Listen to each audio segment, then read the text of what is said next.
Kemudian untuk selanjutnya terkait dengan penyederhanaan birokrasinya sendiri ya Bapak Ibu ya. Penyederhanaan birokrasi sendiri ini sebenarnya sudah seperti yang saya sampaikan tadi, sudah ada transformasi organisasi, transformasi jabatan, transformasi, dan ini adalah yang ketiga, transformasi kinerja. Mungkin Bapak Ibu terkait dengan transformasi kinerja ini, mungkin Bapak Ibu sudah tahu ya bahwa sudah ada Permen 46 tahun 2022 dan Permen 47 tahun 2022, yang dimana Permen 46-nya membahas terkait dengan pengelolaan kinerjanya, Permen 47 membahas tentang sistem kerjanya, gitu ya Bapak Ibu. Karena kedepannya nanti organisasinya itu akan berbasisnya pada kinerja, yang dimana bisnis prosesnya nanti lebih efisien karena nanti berbasisnya pada output dan keahlian ataupun keterampilan, seperti itu. Yang ini adalah arah kebijakan penyederhanaan birokrasi, Bapak Ibu. Yang dimana dulunya kan saat Undang-Undang ASN, Undang-Undang Nomor 5 tahun 2014, kemudian muncullah turunannya yaitu PP 11 tahun 2017, yang dimana tentang manajemen PNS, kemudian dibarengi dengan prioritas pembangunan. Nah, di prioritas pembangunan tadi udah ada salah satunya menyebut terkait dengan penyederhanaan birokrasi, gitu ya. Kemudian kami di Menpan sudah mengeluarkan Permenpan 28 tahun 2019 yang dulu awalnya penyetaraan jabatan yang mohon maaf, yang mungkin sudah Bapak Ibu kenal dulunya itu kebanyakan KL atau instansi pusat yang menerapkan penyetaraan jabatan sesuai dengan Permen 28 tahun 2019. Kemudian kemudian 2020 muncullah untuk revisi PP 11 tahun 2017, yaitu diubah menjadi PP 17 tahun 2020 tentang manajemen PNS. Kemudian ada Permen 17 tahun 2021, itu tentang penyetaraan jabatan juga Bapak Ibu. Tetapi penyetaraan jabatan ini ada instansi pusat dan juga instansi daerah, seperti itu. Oleh karena itu di Permen 17 tahun 2021 kan udah mencantumkan terkait dengan mekanisme penyetaraan jabatan bagi instansi daerah. Kemudian di tahun 2022 muncullah dua Permenpan yang bebarengan saat diundangkan ya, yakni di Permen 46 dan Permen 47 tahun 2022 tentang pengelolaan kinerja, dan juga yang Permen 47-nya tentang sistem kerjanya. Seperti itu. Jadi ini kita sudah berproses Bapak Ibu, sudah dari awal sampai dengan saat ini kita sudah Izin Pak Tamzil, ya, mohon maaf. ini banyak yang bilang PowerPoint-nya tidak jalan Pak. Oh, ya, mohon maaf Bu. Kalau begitu saya ini aja ya Bu ya. Mungkin satu. Ini aja ya Bu ya, kalau saya ini nanti nggak bisa kuning nggak jalan. Apakah terlihat gini Bapak Ibu? Terlihat Pak, cukup terlihat. Sudah Pak, terlihat Pak. Ya, begini aja ya Bapak Ibu. Materinya Pak, kalau bisa dikirim. Iya, nanti ya Pak ya, nanti kalau sudah selesai acara. Kemudian terkait dengan permasalahan penyetaraan jabatan ya Bapak Ibu. Ada beberapa permasalahan penyetaraan jabatan Bapak Ibu. Yang pertama adalah terbatasnya ruang lingkup jabatan fungsional pada unit kerja yang menggantikan jabatan struktural. Kenapa terbatasnya ruang lingkup? Karena dulunya jabatan fungsional ini dibentuk ini tidak untuk mengakomodir yang struktural, seperti itu ya Bapak Ibu, karena basisnya kan spesialisasi keahlian. Namun karena ini penyederhanaan birokrasi, dampaknya kemudian pejabat struktural dialihkan ke fungsional. Nah, supaya dialihkannya itu supaya masih sesuai dengan tugas dan fungsinya.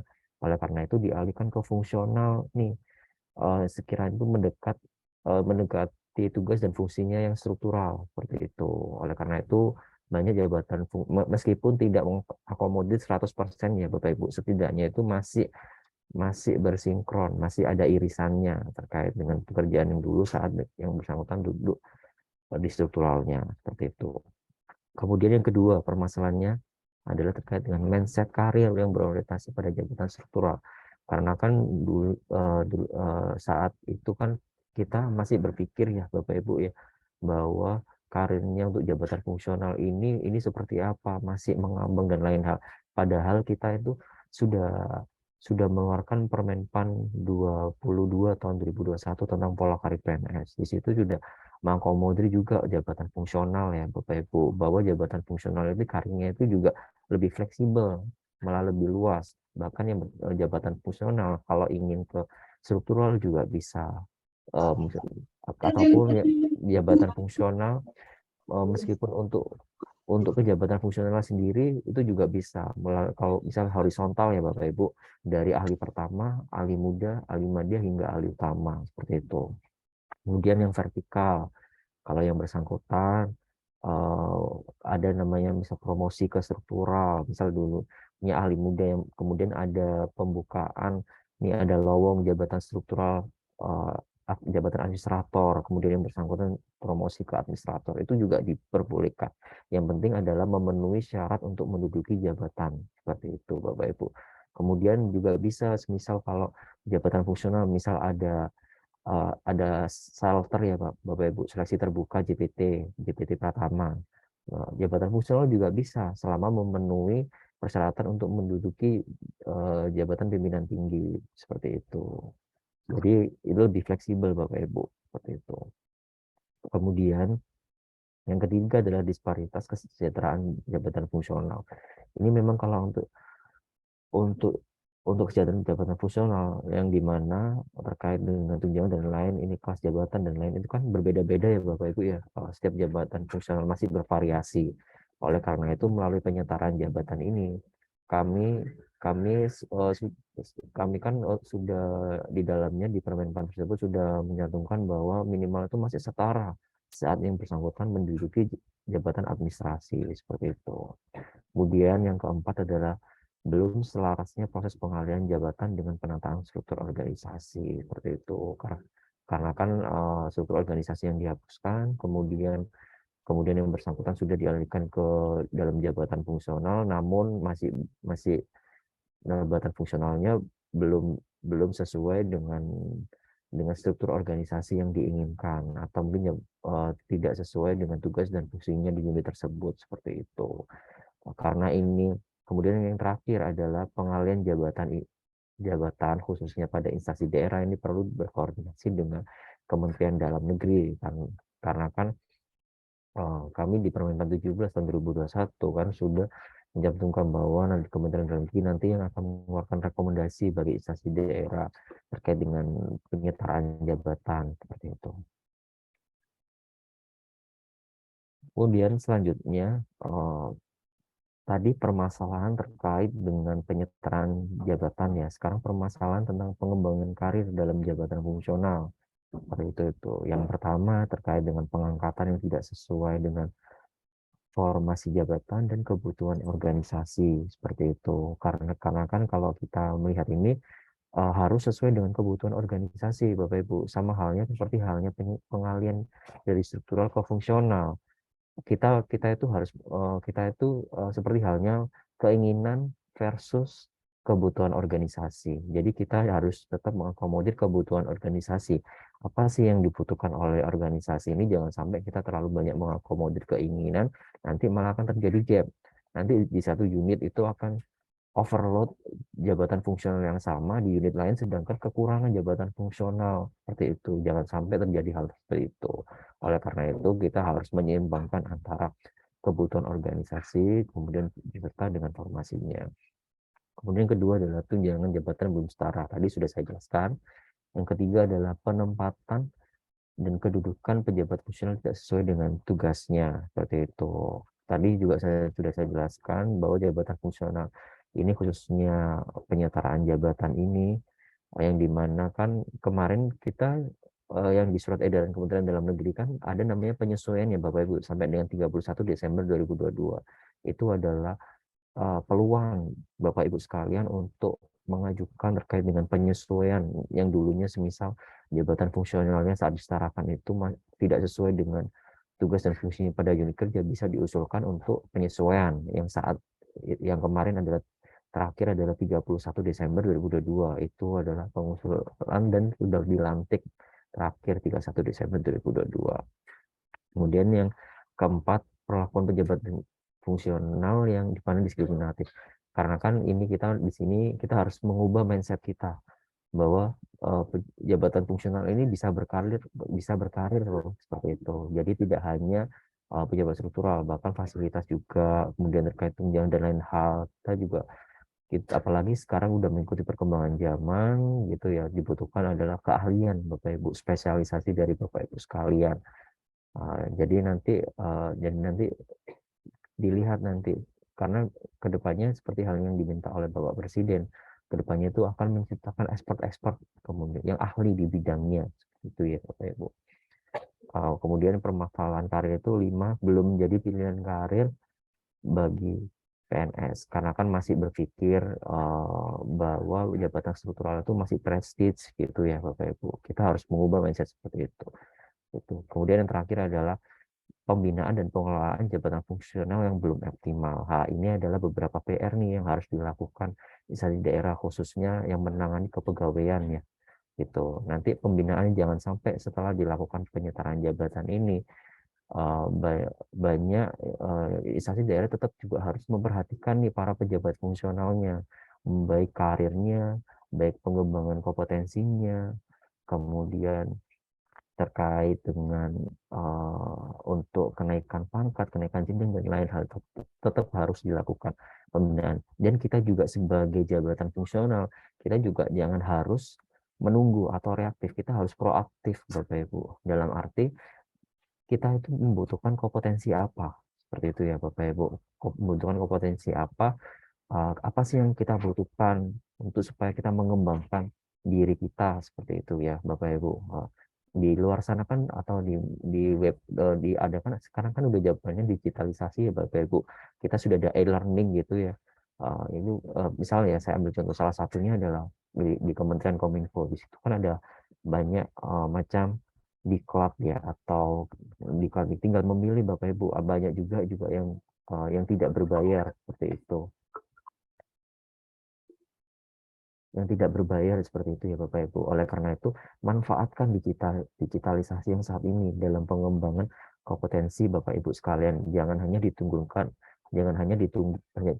menunggu untuk dideklarkan, tetapi kita juga harus proaktif gitu. Kita harus proaktif mencari kita kebutuhan pengembangan kompetensinya, kita butuh apa gitu. Itu Bapak Ibu. Terkait dengan kedudukan tanggung jawab jabatan fungsional, ini jabatan fungsional itu berkedudukan dan tanggung jawab langsung pada JPT Madya, JPT Pratama, administrator maupun pengawas, seperti itu. Yang dimana ini merupakan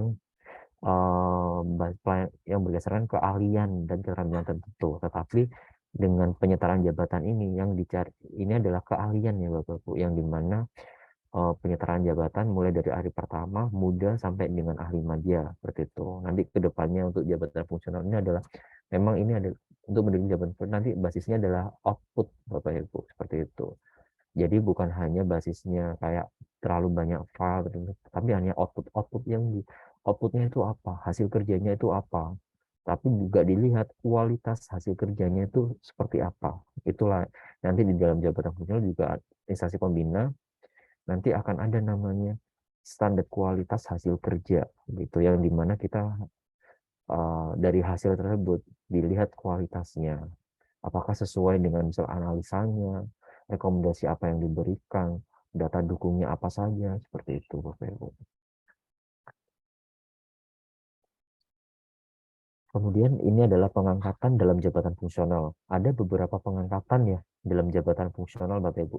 Jika kita lihat ini sesuai di Permen 13 tahun 2019 ya Bapak Ibu, tentang pengusulan, penetapan, dan pembinaan jabatan fungsional, yang dimana itu ada empat mekanisme dalam pengangkatan dalam jabatan fungsional. Jadi yang pertama itu pengangkatan pertama. Pengangkatan pertama itu biasanya dikhususkan untuk CPNS ya Bapak Ibu, seperti itu.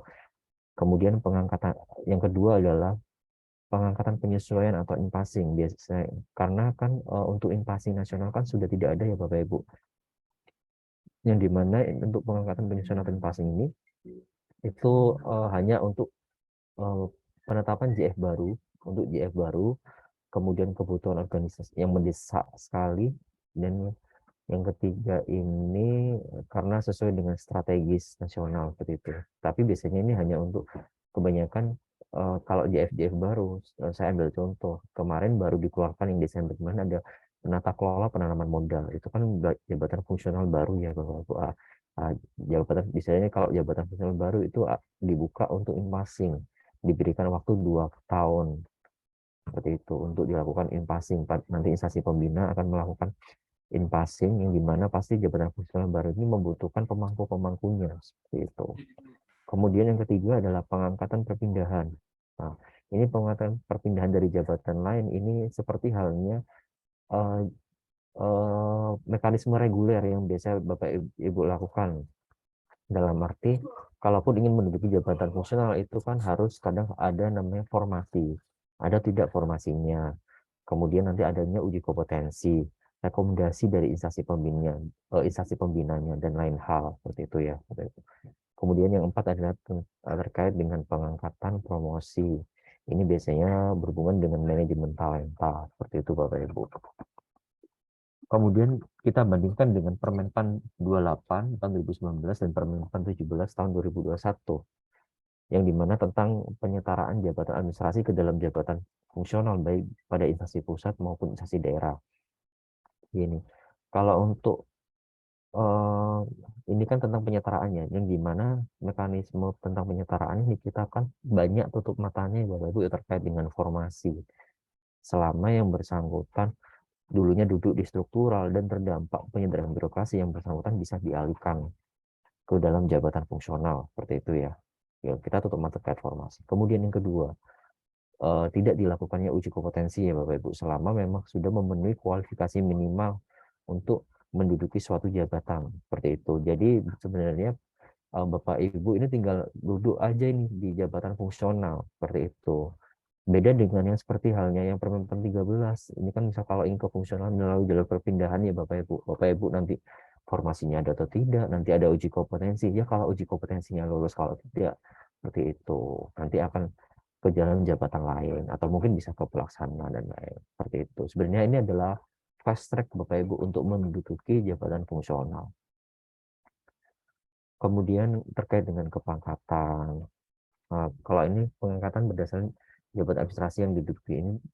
Kemudian terkait ini kemarin untuk di Permenpan 17 tahun 2021 itu sudah dilakukan sampai dengan Maaf ini 31 Pak, Desember suaranya nggak jelas ini.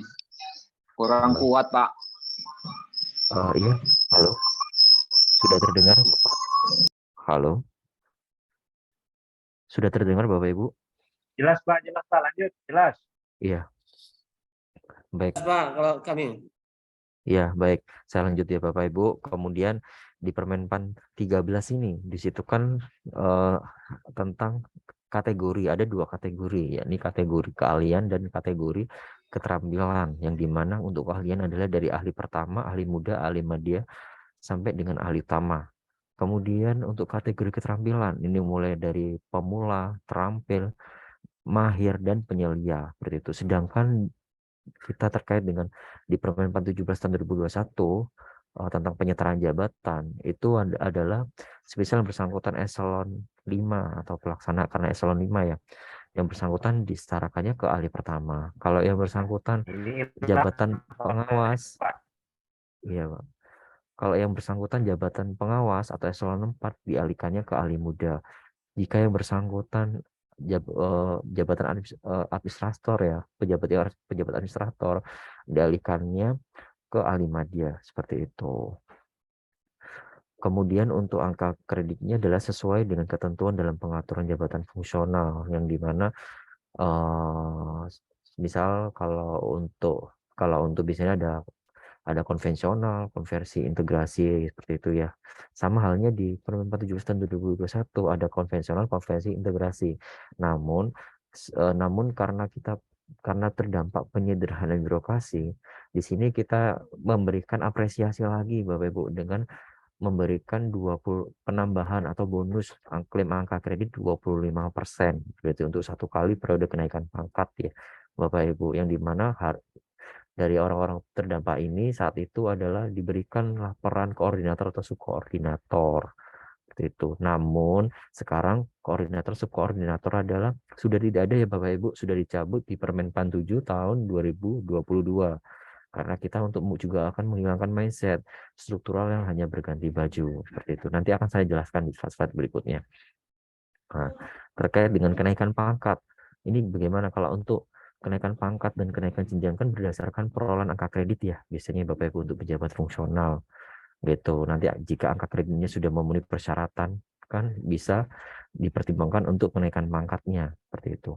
Kemudian di Permen 17 kemarin kan di Menpan sudah mengeluarkan edaran ya, itu bisa naik pangkat reguler pada April 2022 dan Oktober 2022. Jadi 2023 ini tidak ada namanya kenaikan pangkat reguler lagi Bapak Ibu. Harus basisnya adalah sudah angka kredit Bapak Ibu. Seperti itu. Kemudian terkait dengan tata kelola jabatan fungsional ya pasca penyertaan. Ini sudah yang pertama sudah dilakukan ya fungsi koordinasi ini ya Bapak Ibu yang Bapak Ibu koordinator subkoordinator. Yang kedua sudah Bapak Ibu mendapatkan 25% tadi sudah. Kemudian yang ketiga adalah penetapan jabatan fungsional ini adalah penghasilan Bapak Ibu yang setara saat Bapak Ibu menduduki jabatan administrasi sampai dengan ditetapkannya Permendagri, Peraturan Menteri Dalam Negeri tentang penghasilan bagi yang terdampak penataan birokrasi ya. Sebelumnya kan sudah ada Perpres 50 tahun 2022 tentang penghasilan bagi yang terdampak penataan birokrasi, tetapi bagi instansi daerah kan menunggu Peraturan Menteri Dalam Negeri seperti itu. Jika Peraturan Menteri Dalam Negeri sudah diundangkan atau sudah keluar ya Bapak Ibu, nanti silakan mengikuti Permendagri tersebut yang dimana di situ menyantumkan rincian penghasilan bagi yang terdampak penataan birokrasi itu. Kemudian yang keempat adalah yang dilakukan adalah juga terkait dengan pimpinan instansi pemerintah juga harus mengatur rincian tugasnya terkait dengan pengelolaan kegiatan, tugas tambahan dan lain hal. Apalagi nanti kita ke depannya kan basisnya adalah ekspektasi pimpinan ya Bapak Ibu ya. Seperti itu.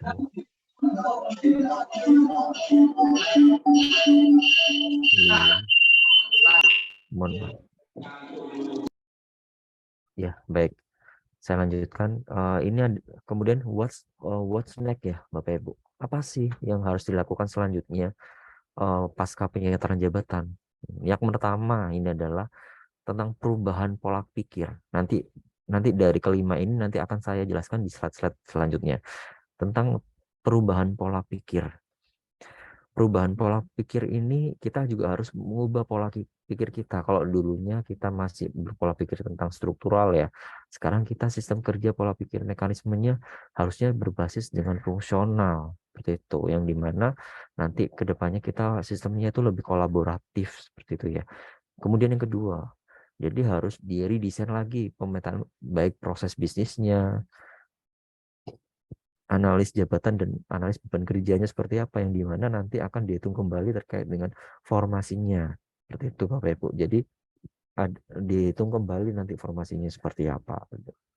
Kemudian yang ketiga adalah pembinaan dan pengembangan kompetensi serta pola karirnya. Kita juga harus memperhatikan setelah penyetaraan ini khususnya pada badan atau yang menangani kepegawaian ya pada instansi daerah seperti itu bagaimana pembinaannya, pengembangan kompetensinya, bagaimana pola karirnya juga seperti apa.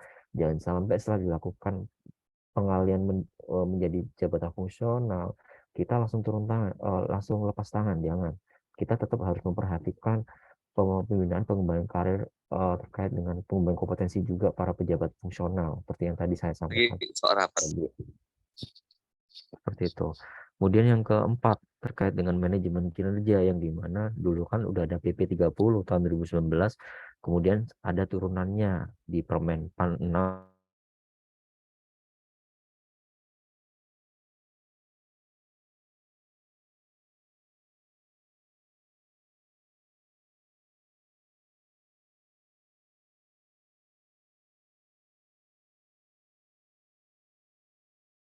ya seperti apa ya. Nah, sekarang kita yang pertama adalah membahas tentang pola kerjanya seperti apa.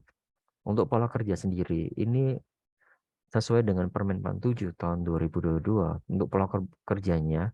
Kalau dulunya kita kan basis kan dari struktural kita kan ada eselon 1, 2, 3, 4, bahkan jika ada yang eselon 5 gitu ya. Nah, karena penyederhanaan birokrasi ini sudah dipotong hanya ada eselon 1, eselon 2, bahkan kalau di instansi daerah eselon 1, eselon 2, eselon 3 gitu ya kadang ya. Kemudian bagaimana sih kita yang harus para pejabat fungsional atau pimpinan unitnya yang harus dilakukan. Nanti dalam suatu unit kita itu juga harus ada dalam satu unit ya. Jika ada suatu proyek atau kegiatan yang memang membutuhkan kerjasama atau mungkin karena proyek itu besar ya atau mungkin memang harus butuh lebih dari satu orang yang nggak bisa dikerjakan secara mandiri, itu bisa. Nah, itu bisa nanti dari pimpinan lah yang akan menugaskan nanti karena subkoor atau koordinatornya sudah tidak ada, dicabut oleh Permen 7 tahun 2022. Jadi nanti dari pimpinan ini bisa menunjuk ketua tim untuk mengerjakan untuk melakukan proyek tersebut. Karena misalnya saya ambil contoh, pimpinan unitnya itu sudah memiliki PK, ada beberapa PK, misalnya pembangunan terkait dengan tata kelola infrastruktur seperti itu ya. Nanti itu apa saja sih yang harus supaya PK pimpinan itu tercapai. Kemudian dari pimpinan lah memilih ketua tim untuk mengerjakan PK tersebut, PKA gitu ya. Kemudian yang kedua ada yang melakukan ditunjuk lagi sebagai ketua tim untuk mengerjakan yang di PKB dan lain hal seperti itu. Nah, di situ ada beberapa jabatan fungsional gitu ya. Kalau semisal dalam suatu tim gitu membutuhkan jabatan fungsional lain karena memang dibutuhkan kompetensinya, itu silakan.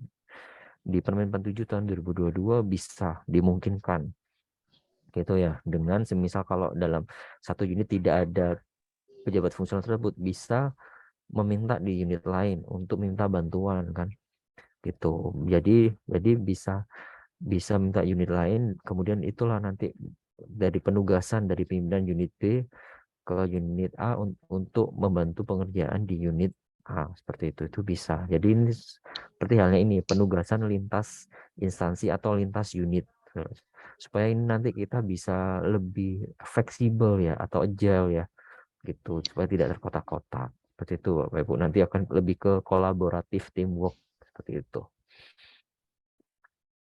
Kemudian yang kedua terkait yang tadi tindak lanjutnya terkait dengan pemetaan proses bisnis ANJAP dan ABK yang nantinya basisnya adalah formasi, yang dimana proses bisnisnya itu untuk menghitung kembali formasi jabatannya seperti itu, khususnya kan sekarang udah dominansinya kan sudah didominasi para pejabat fungsional yang dulunya mungkin saat formasi dihitung itu saat masih ada struktural, jadi ini dihitung kembali seperti itu. Kemudian yang kedua adalah redistribusi beban kerja yang dimana nanti kedepannya itu akan ada ruang lingkup kegiatan Bapak Ibu seperti itu yang pada masing-masing jenjang jabatan fungsional seperti itu. Kemudian ketiga adalah penghitungan dan penetapan kembali formasi untuk setiap jenjang karena kita juga harus memperhatikan karir para pejabat fungsional ini ya Bapak Ibu ya seperti itu. Jadi bisa nanti dihitung kembali nanti formasinya, disiapkan juga misal disiapkan juga untuk kenaikan jenjang, misal nanti untuk ahli madianya berapa kuotanya, kemudian untuk ahli muda berapa dan lain hal seperti itu ya Bapak Ibu. Jadi nanti dihitung kembali sebagai jaminan pengembangan karir pejabat fungsional.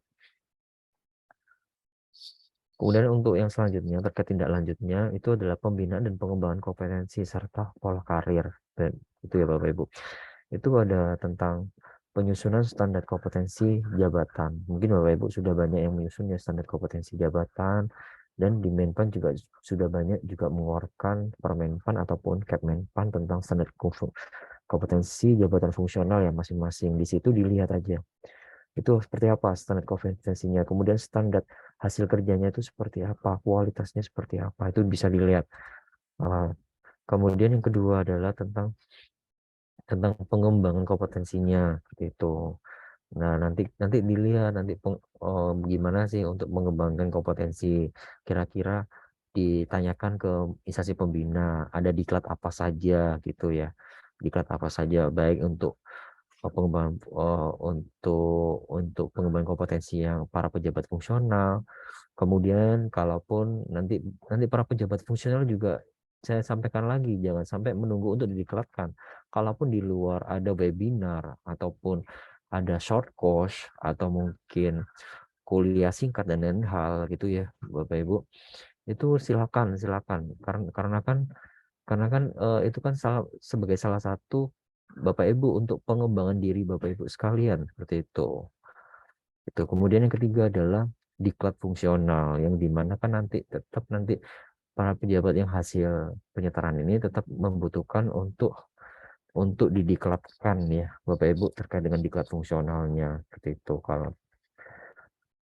Kemudian yang terakhir adalah penyusunan pola karir instansional. Seperti halnya di Permenpan 22 tahun 2021 itu kan ada ya, masing-masing instansi juga harus menyusun nih pola karirnya untuk para pejabat fungsional, misal seperti apa nanti perpindahan dari fungsional ke struktural atau dari fungsional satu ke fungsional lain, kemudian kenaikan jenjangnya seperti apa, dan perlu tetap disusun nanti pola karirnya. Kemudian selanjutnya tentang tindak lanjut ini terkait dengan manajemen kinerja jabatan fungsional yang di mana untuk penilaian kinerja kan penilaian kerja dan penghitungan angka kredit gitu. Karena kita ke depannya basisnya kan nanti sesuai dengan Permen 46 tahun 2022 tentang pengelolaan kinerja gitu ya.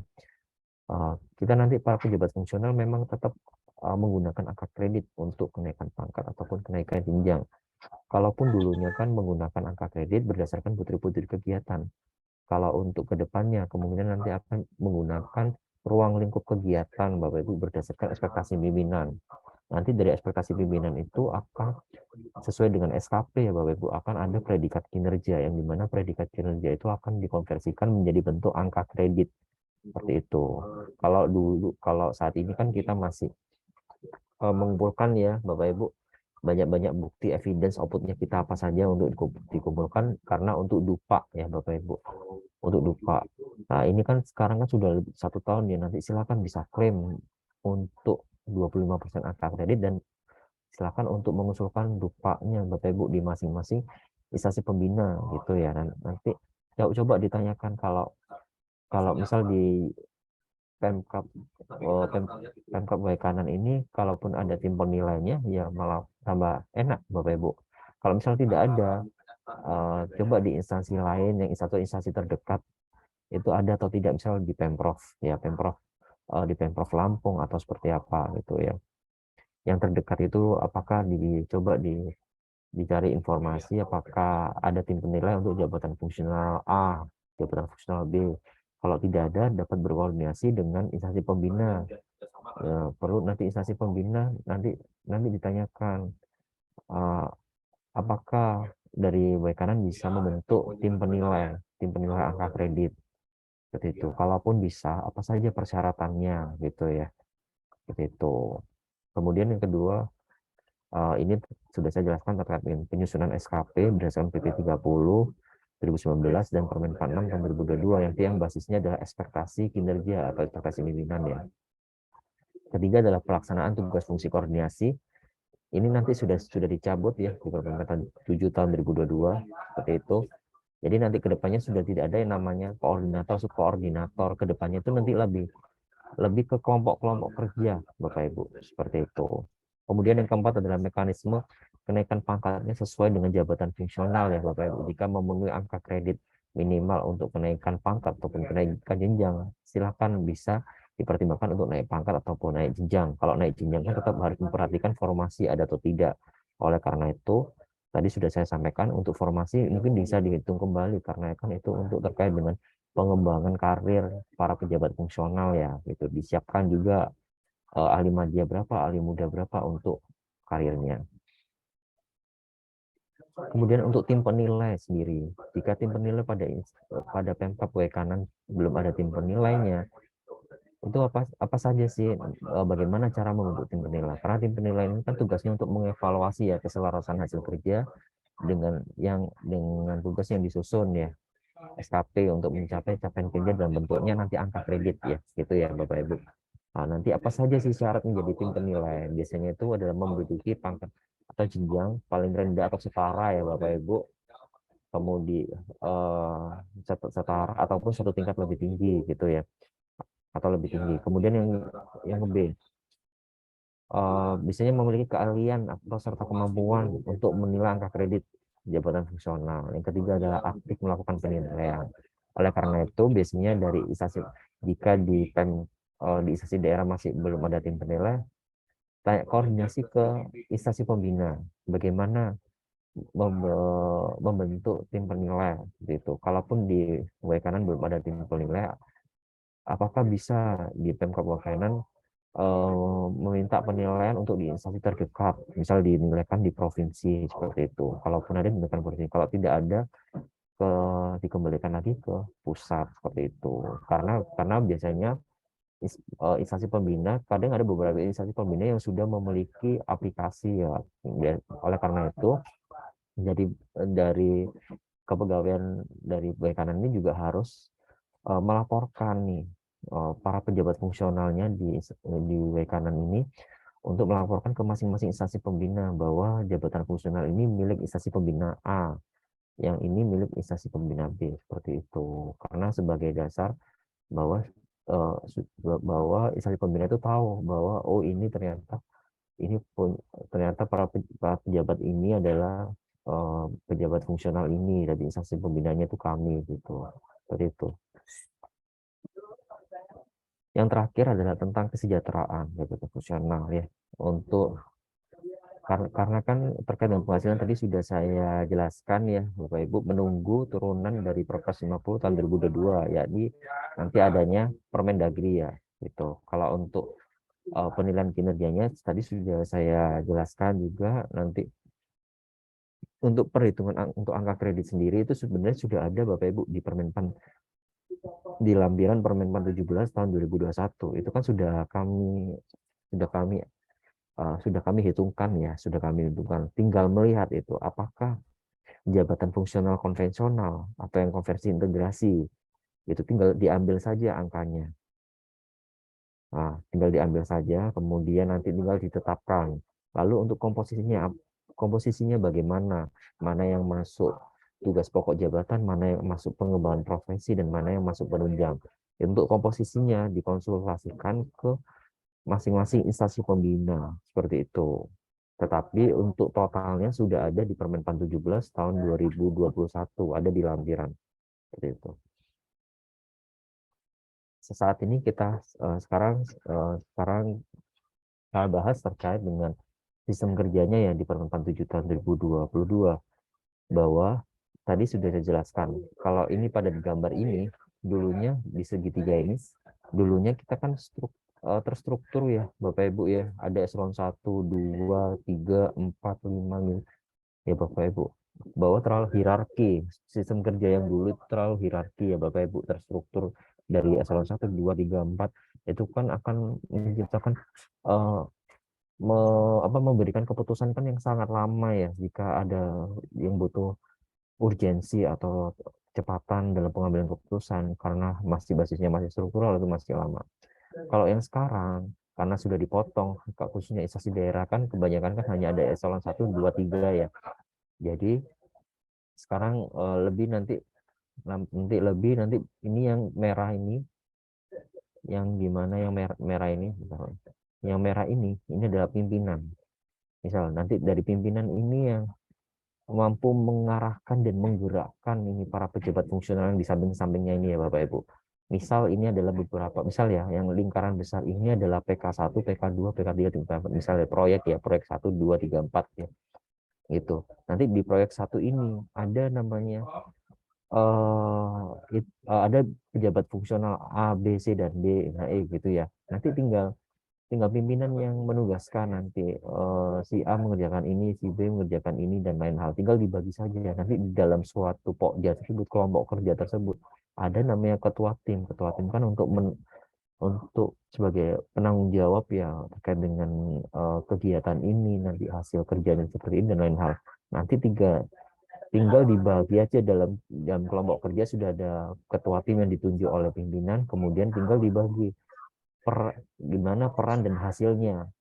Perannya itu siapa mengerjakan apa gitu ya. Siapa mengerjakan apa seperti itu. Nanti kalaupun ingin membutuhkan jabatan fungsional lain seperti yang saya tadi sampaikan, itu bisa melalui penugasan ya, penugasan. Bisa meminta dari unit lain atau instansi lain seperti itu. Itu monggo itu melalui penugasan, tetapi yang bersangkutan yang ditugaskan ke unit lain, yang bersangkutan tetap akan bertanggung jawab di unit asalnya seperti itu. Tidak semata-mata langsung hilang gitu ya Bapak Ibu. Seperti itu. Kemudian tentang selanjutnya tentang pengulasaan ini adalah nanti kedudukan jabatan fungsional, yang dimana nanti ada pola kerja, sistem kerjanya seperti apa.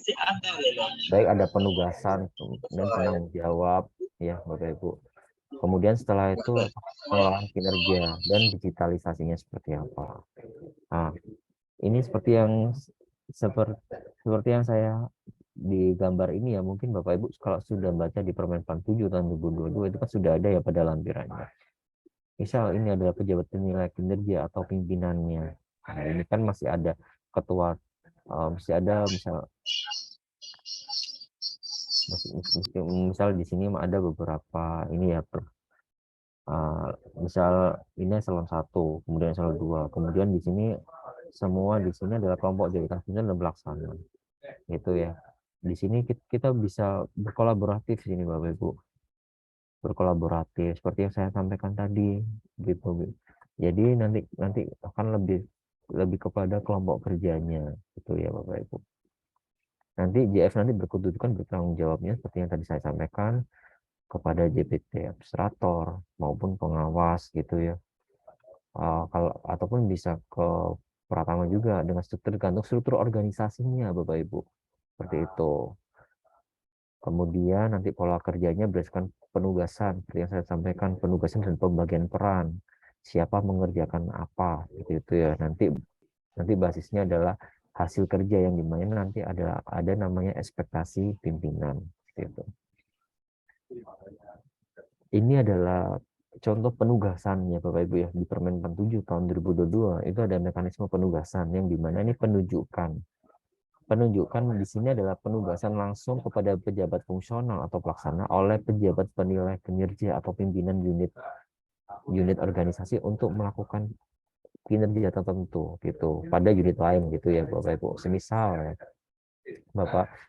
dari unit A membutuhkan kompetensi jabatan fungsional di unit B gitu. Unit A bisa meminta di unit B apakah ada pejabat yang sekiranya masih longgar atau mungkin dibutuhkan memang urgensi untuk dibutuhkan kompetensinya dan lain, nanti silakan dari pimpinan unit B menunjuk pejabat fungsionalnya untuk ditugaskan ke unit A, seperti itu melalui penugasan, seperti itu ya Bapak Ibu.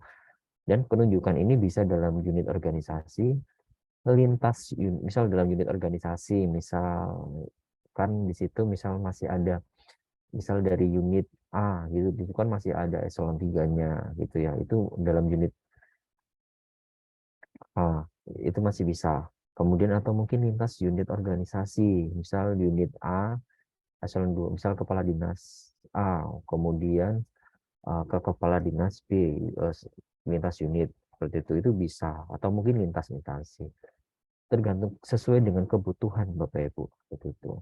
Kemudian yang kedua, ini ada namanya pengajuan sukarela. Ini adalah inisiatif para pejabat fungsional. Mungkin para pejabat fungsional itu menginginkan karena yang bersangkutan itu seperti halnya potensi ya, yang bersangkutan itu untuk inisiatif itu karena passionnya itu sesuai dengan ternyata ada suatu proyek atau pekerjaan yang bersangkutan itu tertarik atau passionnya itu di dalam hal tersebut ya, itu bisa yang bersangkutan bisa pengajuan sukarela seperti itu. Jadi yang bersangkutan itu nanti minta izin ke pimpinan atas dasar nanti penugasan, karena atas dasar permohonan aktif dari pejabat fungsional untuk melaksanakan kinerja tertentu. Itu bisa, itu namanya pengajuan sukarela.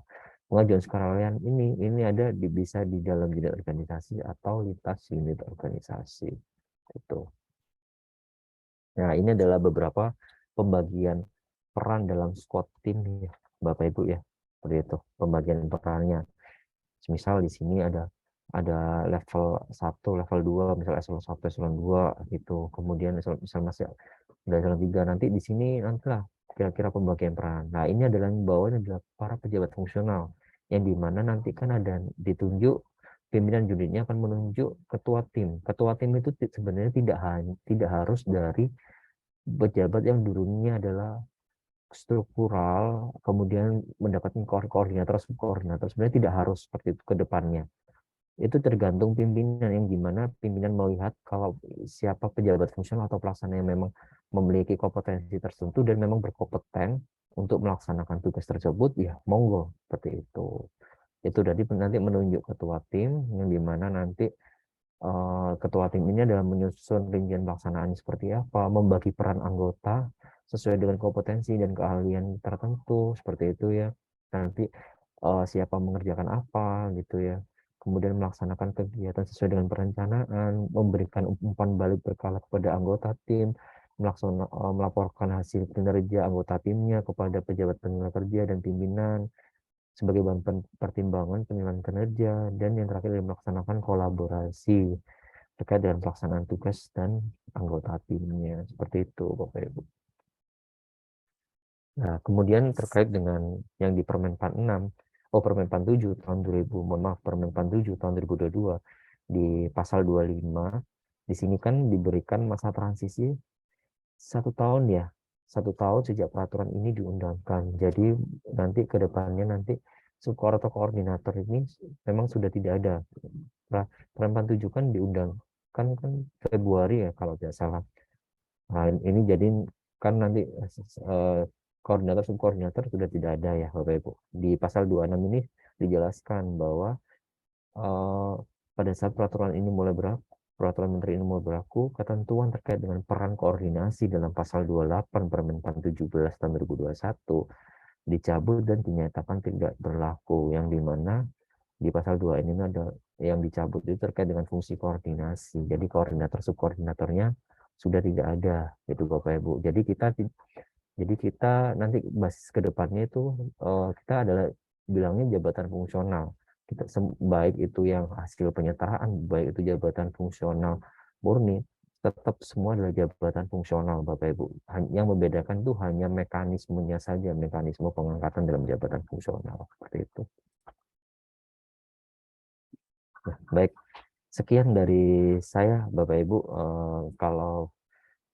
Kalaupun ada kurang atau salah katanya, saya mohon maaf. Mungkin nanti ini lebih ke diskusi ya, kalaupun ada pertanyaan. Silakan, saya kembalikan lagi ke moderator. Terima kasih.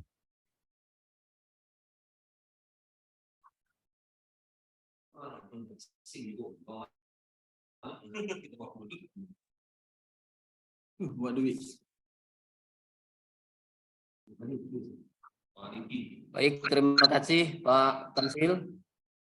Saya dari BKP SDM Firdaus ingin menanyakan request dari para teman-teman. Tadi Bapak menyampaikan ada peraturan Permenpan nomor 7 tahun 2022 tentang subkoordinator. Yang ingin saya tanyakan, subkoordinator Pak kalau dihilangkan karena terkait dengan Perbub TPP tambahan penghasilan di Kabupaten Waikana menggunakan subkoordinator. Jadi kalau subkoordinatornya dihilangkan berarti otomatis TPP kami juga ikut hilang, Pak. Itu yang pertama, Pak. Dan yang kedua, untuk PAK-nya untuk yang jabatan fungsional ini seperti apa, Pak? Yang selanjutnya ini peran BKP SDM ini seperti apa? Karena saya butuh ketegasan di sini, Pak, untuk peran BKP SDM-nya. Karena teman-teman selalu menanyakan itu BKP SDM, itu BKP SDM. Padahal sudah ada instansi pembina jabatan fungsionalnya masing-masing, Pak. Dan yang terakhir ini Pak Tamsil, apakah benar untuk informasi kenaikan pangkat hasil rapat dengan Kedeputi Mutasi dan seluruh kandret bahwa terkait dengan kenaikan pangkat jabatan fungsional hasil penyetaraan sampai dengan 31 Mei 2022 yang telah memenuhi syarat sesuai dengan jabatan struktural yang didudukinya dapat dipertimbangkan kenaikan pangkatnya untuk 1 April 2023, Pak, tanpa menggunakan PAK atau penetapan angka kredit. Terima kasih, Pak. Itu aja dari saya, dari BKPSDM. Mohon penjelasannya.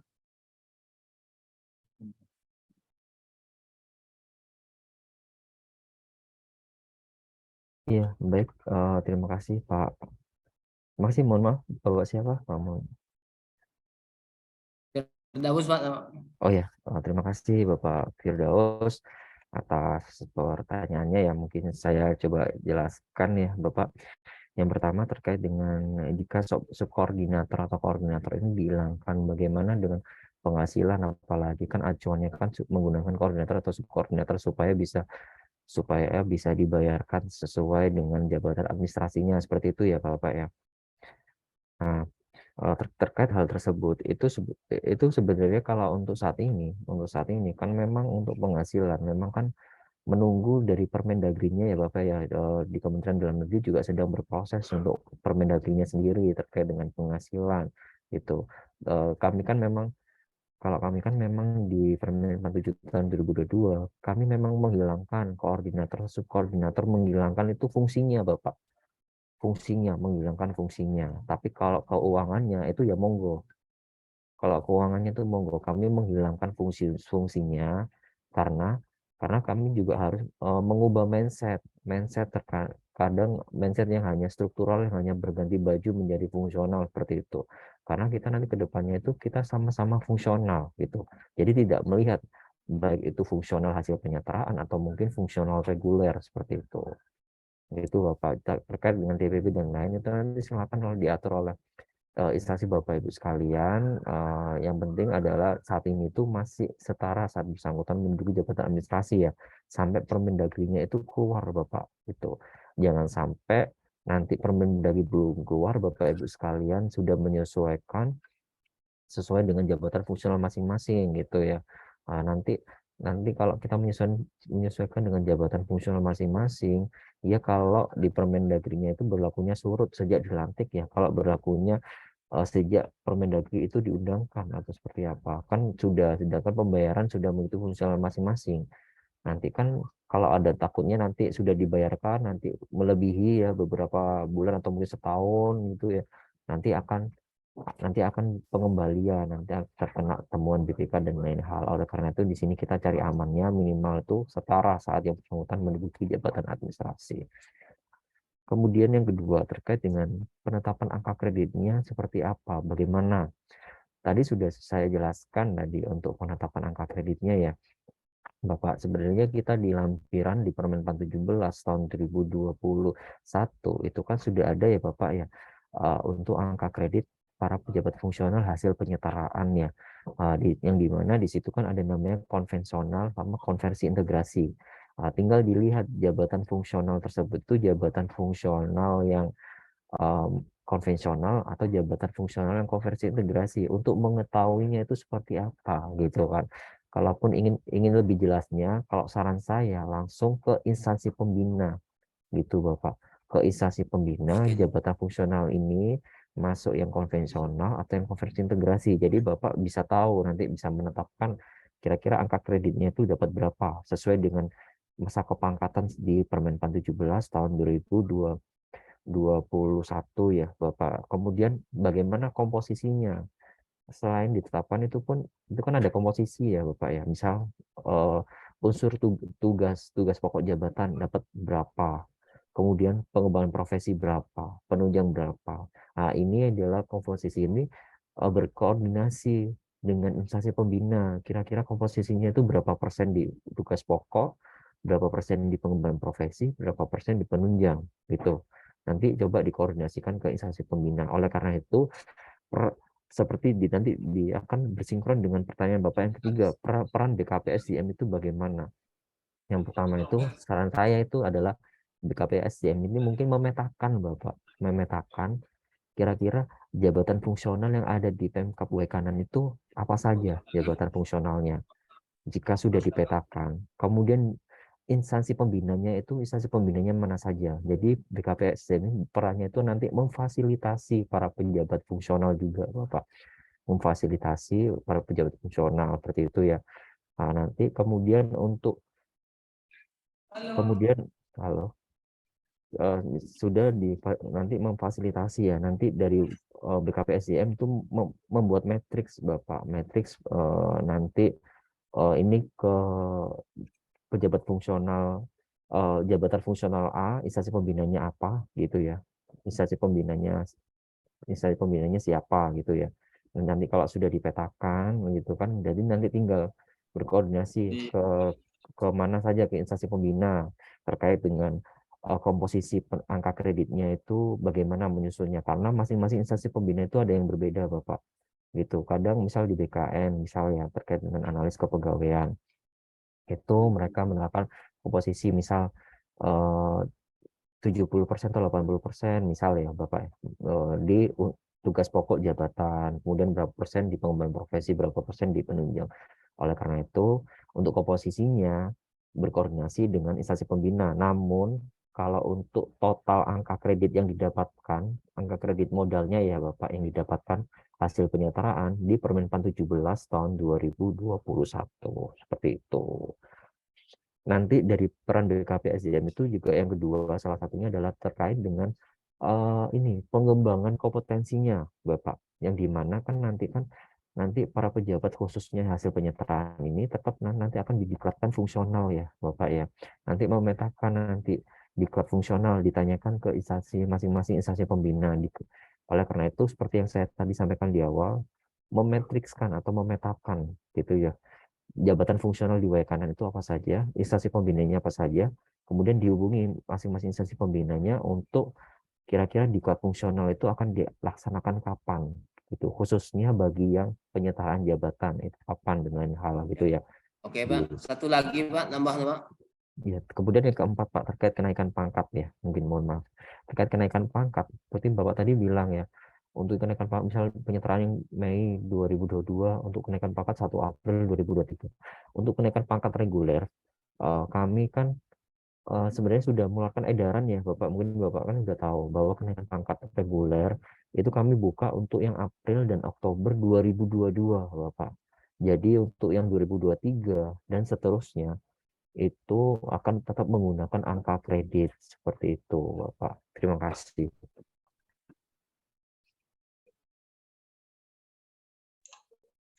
Izin Bapak bertanya. Ya, mohon maaf, apakah dari Bapak Firdaus tadi udah selesai, Pak? Saya nambah satu lagi Pak pertanyaannya Pak.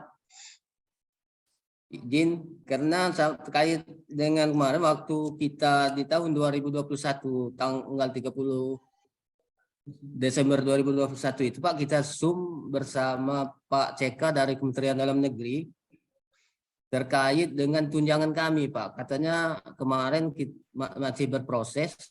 Nah, itu sampai saat ini belum ada surat perintah untuk menyatakan untuk pembayaran tunjangan jabatan fungsional hasil penyetaraan ini, Pak.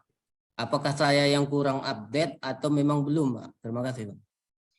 Oh, baik Pak, terima kasih. Terkait dengan pembayaran tunjangan dan lain-lain itu mungkin dikomunikasikan ya ke Kementerian Dalam Negeri. Tapi kalau setahu saya saat ini untuk jabatan fungsional penghasilan itu masih setara saat yang bersangkutan menduduki jabatan administrasi, itu ya Bapak ya. Tetapi sampai dengan ditetapkannya atau diundangkannya nanti peraturan Menteri Dalam Negeri tentang penghasilan bagi yang terdampak penataan birokrasi gitu ya bagi instansi daerah, seperti itu Bapak. Tapi untuk gimana untuk tunjangan yang membutuhkan rekomendasi Kementerian Dalam Negeri dan hal nanti komunikasi aja Pak ke Kementerian Dalam Negeri, seperti itu Bapak. Terima kasih. Mungkin selanjutnya gimana? Ibu Devi atau seperti apa? Mungkin siapa dulu? Ya, baik. Izin admin Pak, ITSP. Ya, sebentar Pak. Baik, mungkin untuk selanjutnya kalau ada sesi tanya jawab untuk Bapak Ibu bisa raise hand. Jadi nanti bisa berurutan. Untuk sekarang mungkin Bapak dari perizinan ya, boleh dipersilakan Pak. Terima kasih. Assalamualaikum warahmatullahi wabarakatuh. Waalaikumsalam warahmatullahi wabarakatuh. Saya hormati Pak Tamzil, yang saya hormati pimpinan OPD yang sempat hadir, mungkin Pak Izin, Pak Sekda yang saya hormati. Rekan-rekan sekalian fungsional.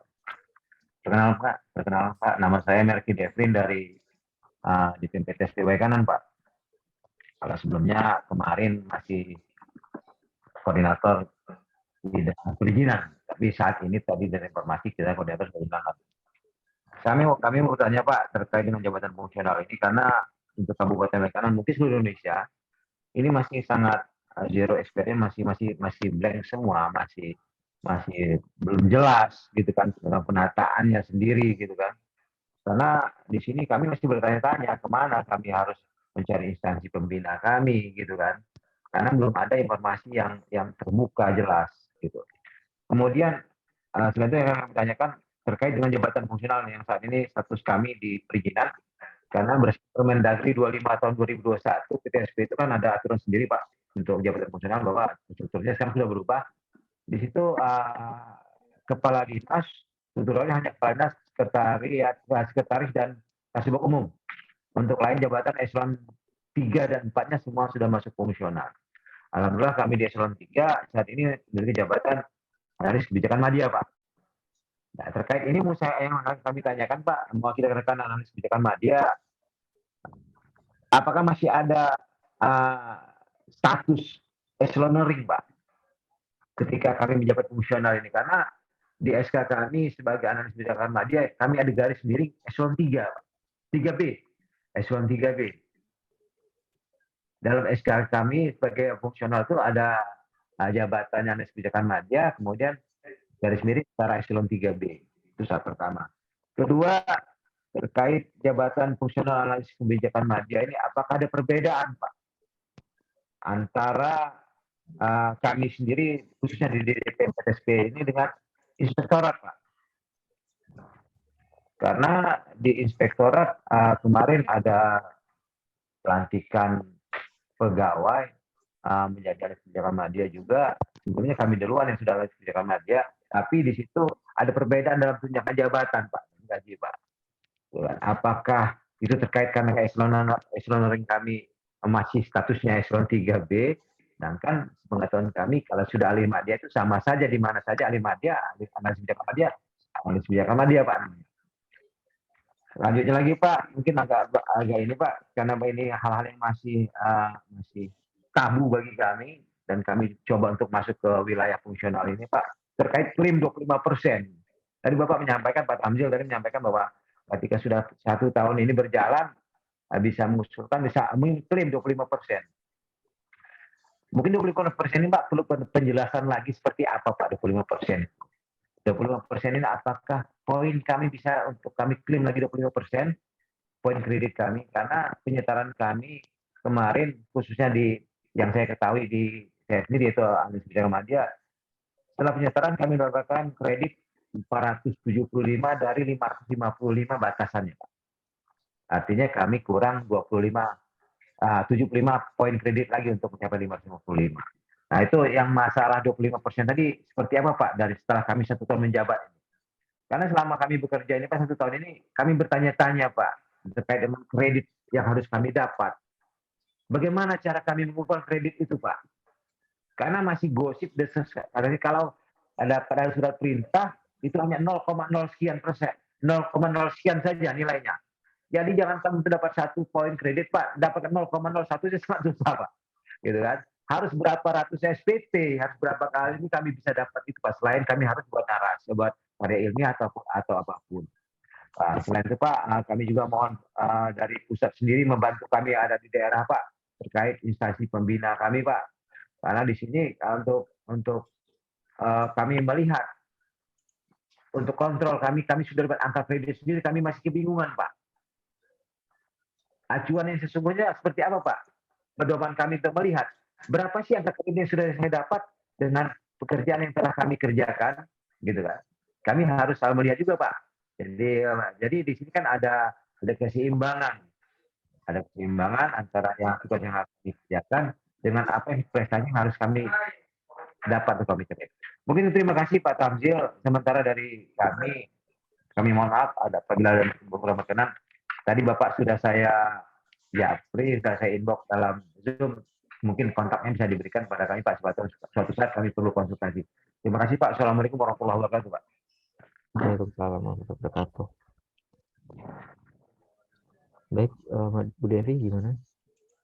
Baik, mungkin bisa langsung dijawab aja Pak Tamzil. Ya, baik. Silakan.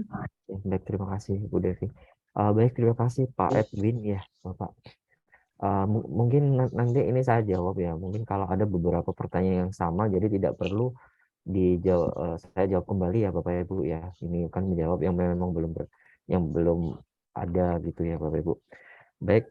Untuk yang pertanyaan pertama terkait dengan bagaimana sih untuk jabatan fungsional khususnya kan di Pemkab Waikanan itu masih kebingungan terkait dengan instansi pembina, kemudian terkait lain halnya seperti yang tadi saya sampaikan saat paparan gitu, bahwa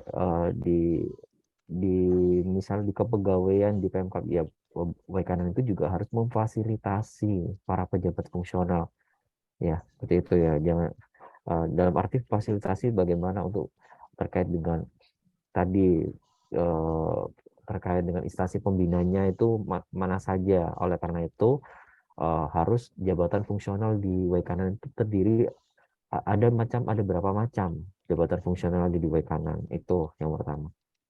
Kemudian ditentukan setelah dipetakan jabatan fungsional, ditentukan instansi pembinanya itu siapa saja.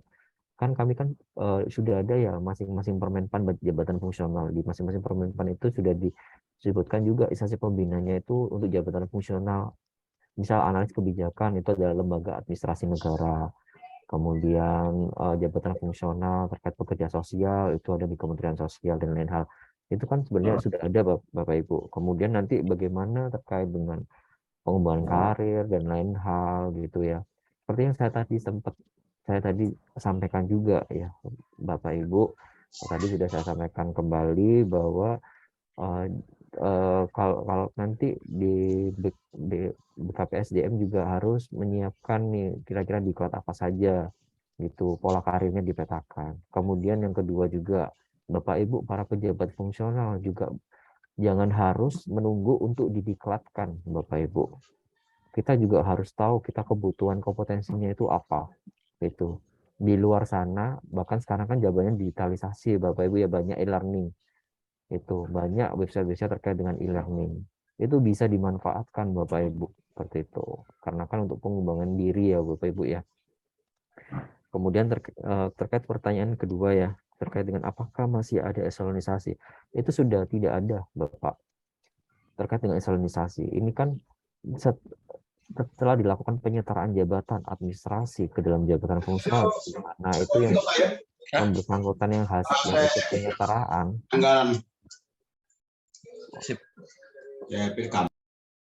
yang dimana yang bersangkutan itu hasil penyetaraan dilekatkan fungsi koordinator atau subkoordinatornya gitu ya.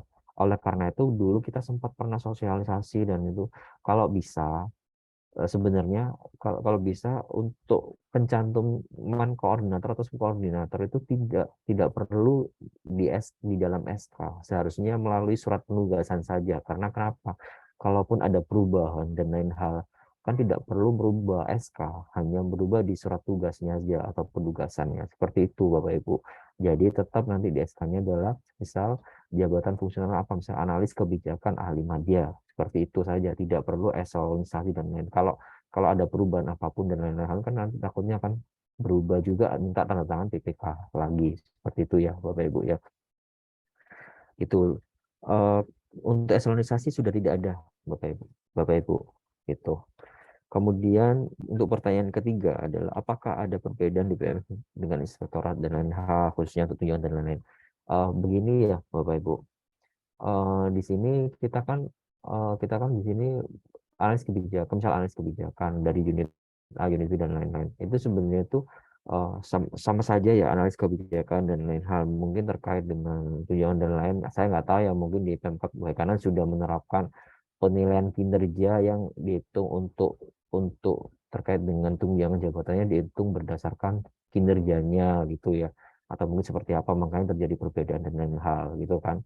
Kadang ada beberapa instansi yang memang memberikan tunjangan dan lain itu berdasarkan penilaian kinerjanya seperti itu. Kalau kalau sekarang kan kita basisnya kita bekerja kinerja setinggi apapun, nanti penghasilan dari si A dengan si B tetap sama saja gitu ya. Nanti kedepannya kita nggak seperti itu Bapak Ibu. Kita tetap nanti kedepannya kita adalah kinerja kita semakin bagus, kesejahteraan kita juga akan diperhitungkan seperti itu Bapak Ibu. Kemudian yang keempat terkait dengan klaim angka kredit yang 25% itu seperti apa? Klaim angka kredit 25% adalah dari 25% dari kebutuhan untuk kenaikan pangkat. Misal ya, misal angka kreditnya misal angka kreditnya itu sudah, misalnya bersangkutan ini misal 200 ya, misal dari 3B dari 3 misal dari 3C ke 3D misalnya 200 3C ke Ulangi 3. Pak. Terus Pak, tadi Pak ulangi Pak, yang dari klaim angka kredit Pak. Ya, baik Pak.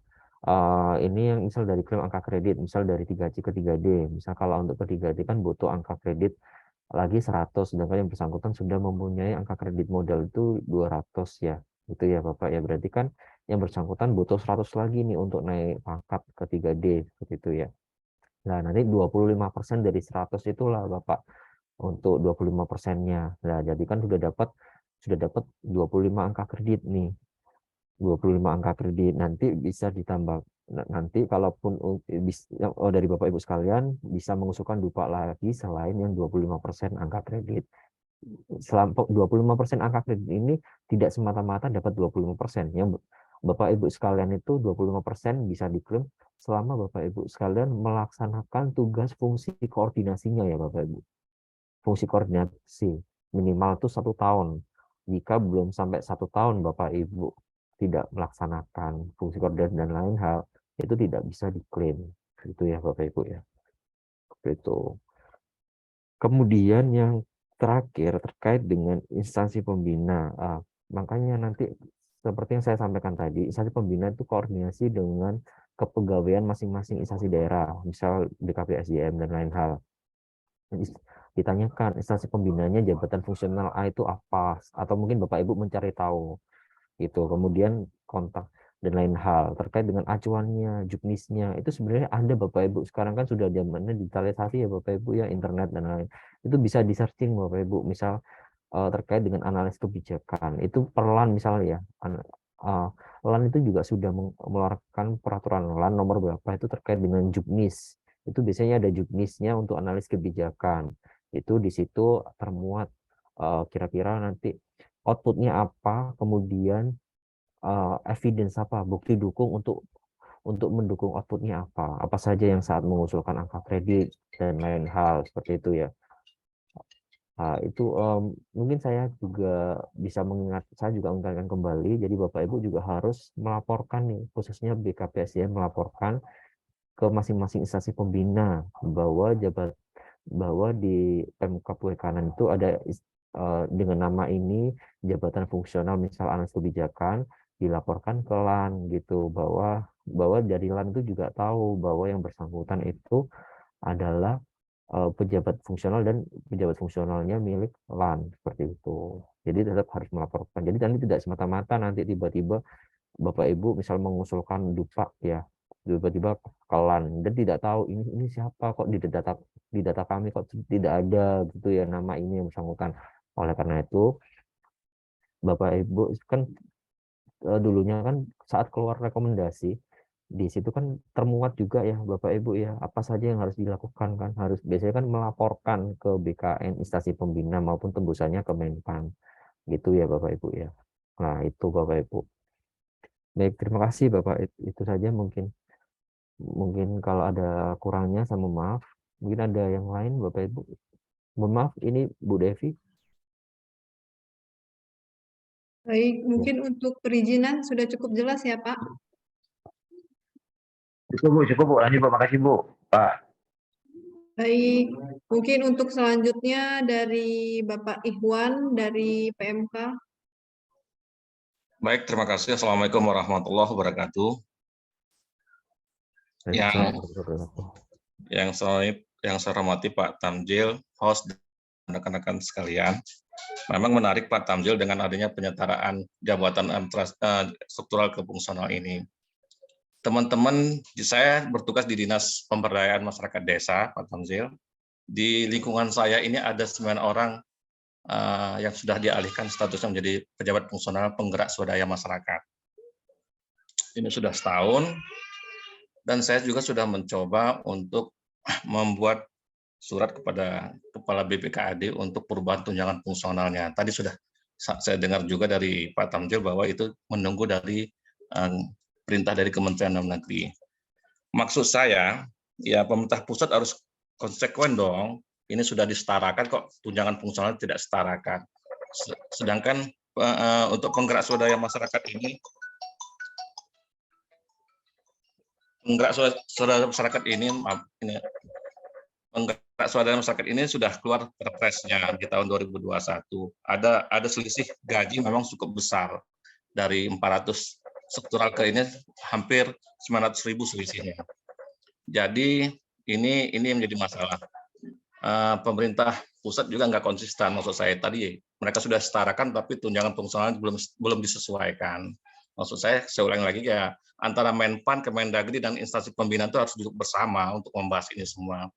Kedua, terkait dengan penggerak swadaya masyarakat Pak ya, kami sudah tahu instansi pemerintah kami adalah, pembina kami adalah Kementerian Desa. Saya pun selaku Kepala Dinas melalui Pak Sekda sudah bersurat kepada Kementerian Desa untuk menyampaikan data existing pejabat penggerak swadaya masyarakat kepada mereka. Harapan kami, mereka ini untuk dapat diberikan semacam diklat, termasuk kami juga meminta bantuan pada Kementerian Desa untuk pejabat-pejabat yang ada di PMD ini untuk dilatih melakukan penilaian angka kredit. Ini sudah kami lakukan, kami sudah bersurat di bulan Januari ini tanggal 3 Januari kepada Kementerian Desa. Itu. Jadi yang ketiga pertanyaan saya, bagaimana cara, apakah ke depan masih ada semacam impassing kembali seperti penyetaraan kemarin, karena ada beberapa dampak dari adanya pengalihan struktural kepada fungsional ini, ada jabatan-jabatan yang kosong, sehingga mengganggu tugas-tugas kami untuk mengendalikan di instansi kami. Misalnya ada satu jabatan struktural tadi sudah beralih dan itu kosong, kami juga agak kesulitan. Pertanyaan saya itu, apakah ke depan ada kembali impassing untuk jabatan penggerak swadaya masyarakat atau fungsional lainnya? Demikian Pak Tamzil. Baik, Bu Devi saya jawab dulu ya. Ya, silakan Pak. Ya baik, terima kasih Pak Ikswan dari Dinas PMK. Terkait dengan pertanyaan Bapak, mungkin kalaupun ada yang sama nanti bisa tidak diulang lagi ya Bapak Ibu sekalian pertanyaan sama. Ini sebenarnya pertanyaan yang pertama itu sebenarnya sudah saya jawab tadi ya Bapak ya, terkait dengan tunjangan fungsional yang hasil penyetaraan. Tadi sudah saya bilang kalau menunggu dari peraturan Menteri Dalam Negeri, selama peraturan Menteri Dalam Negeri itu belum dikeluarkan, jadi Bapak Ibu sekalian itu masih setara saat yang bersangkut, penghasilannya itu masih setara saat Bapak Ibu sekalian menduduki jabatan struktural. Seperti itu Bapak Ibu. Kalau Permendagri terkait dengan penghasilan bagi yang terdampak penataan birokrasi sudah keluar, itu nanti silakan berpedoman pada Permendagri tersebut ya Bapak Ibu. Itu karena nanti di situ ada rincian-rincian penghasilan apa saja yang dibayarkan dan lain hal gitu ya, nanti tunjangannya sesuai dengan kelas jabatan masing-masing fungsional atau seperti apa. Nanti nanti menunggu dari Permendagri itu ya Bapak Ibu, karena kan turunan kan dari Perpres ya, awalnya kan Perpres 50 tahun 2022. Kemudian kalau bagi instansi daerah kan nunggu Permendagri ya, itu belum keluar. Kalau belum keluar berarti masih setara Bapak Ibu saat Bapak Ibu menduduki jabatan administrasi. Kemudian terkait dengan pertanyaan yang kedua, nanti ke depannya apakah masih ada in-passing, kemudian terkait dengan jabatan kosong ini bagaimana mengisinya, seperti itu ya Bapak ya. Terkait ke depannya apakah ada in-passing, dan untuk in-passing nasional itu kan sebenarnya sudah habis ya Bapak, sudah tidak ada ya Bapak Ibu. Kalau dulu kan in-passing nasional kan ada dibuka terakhir kan 6 April 2021 ya. Itu in-passing nasional, tapi karena sudah tidak ada, kemudian yang ada itu hanya in-passing karena terbentuknya jabatan fungsional baru. Itu kalau jabatan fungsional baru kan baru dibentuk kan pasti membutuhkan pemangkunya ya Bapak Ibu. Saya ambil contoh DPMP TSP kan kadang kan kalau penanaman modal kan ada jabatan fungsional baru ya ini penata kelola penanaman modal, itu kan itu dibuka in-passing tapi diberikan waktu 2 tahun. Nah, itu instansi pembina lah tugasnya sedang menyusun pedoman in-passing dan lain hal terkait untuk mempersiapkan seperti itu. Namun itu karena mekanisme seperti yang saya tadi sampaikan di paparan, mekanisme pengangkatan dalam jabatan fungsional itu tidak hanya in-passing Bapak Ibu. Seperti kalaupun ingin mengisi kekosongan jabatan fungsional itu bisa melalui perpindahan dari jabatan lain. Nah, itu kan semua pengangkatan itu tetap melihat kebutuhan. Ada atau tidak nanti formasinya ya Bapak Ibu ya. Kalaupun formasinya ada, nanti silakan nanti diusulkan kemudian ke instansi pembina untuk ikut uji kompetensi untuk mengisi jabatan kosong. Beda halnya dengan penyetaraan. Kalau penyetaraan itu kan yang bersangkutan tinggal duduk yang selama yang bersangkutan tugas dan fungsinya sesuai dengan strukturalnya ya Bapak Ibu, itu masih bisa. Karena kan ikut penyetaraan jabatan ya, strukturalnya itu jabatan pengawas dialihkan ke ahli muda. Tapi kalau untuk mengisi yang jabatan kosong hasil penyetaraan yang bersangkutan mungkin karena promosi jabatan tersebut kosong, atau mungkin yang bersangkutan misal sudah pensiun, pensiun atau mutasi atau seperti apapun jabatan kosong. Jadi untuk mengisinya itu tidak semata-mata langsung diisi. Tetap sesuai dengan ketentuan peraturan perundang-undangan untuk menduduki jabatan fungsional diisi seperti halnya yang reguler Bapak Ibu, bisa melalui jalur perpindahan jabatan lain atau mungkin dari pelaksana ingin ke fungsional itu bisa melalui perpindahan dari jabatan lain, formasi, uji kompetensi dan lain hal sesuai dengan ketentuan peraturan perundang-undangan. Seperti itu Bapak. Mungkin baik, makasih Pak Tamzil. Maksud saya Pak Tamzil, Menpan juga mengawal ini semua ke Kemendagri untuk mempercepat perintah untuk penyetaraan tunjangan itu. Makasih Pak. Ya sudah ini Pak, kalau kami udah beberapa itu di kami di unit Menpan juga ada yang menangani hal tersebut Bapak. Itu ada mungkin sudah beberapa kali diundang ya Bapak ya terkait hal tersebut. Mungkin ditunggu saja Bapak. Ya, makasih Pak. Makasih Pak Tamzil. Sama-sama Bapak.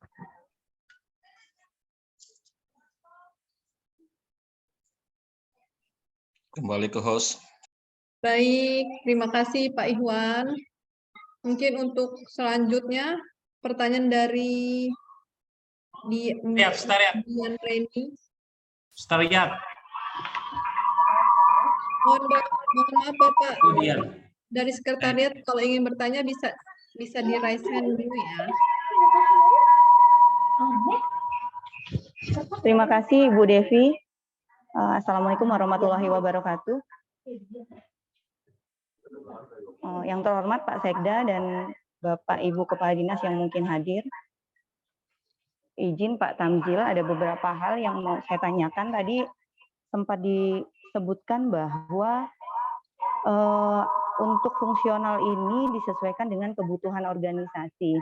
Namun pada saat penyetaraan fungsional, penetapan jabatan fungsional kan disesuaikan dengan jabatan pada saat itu.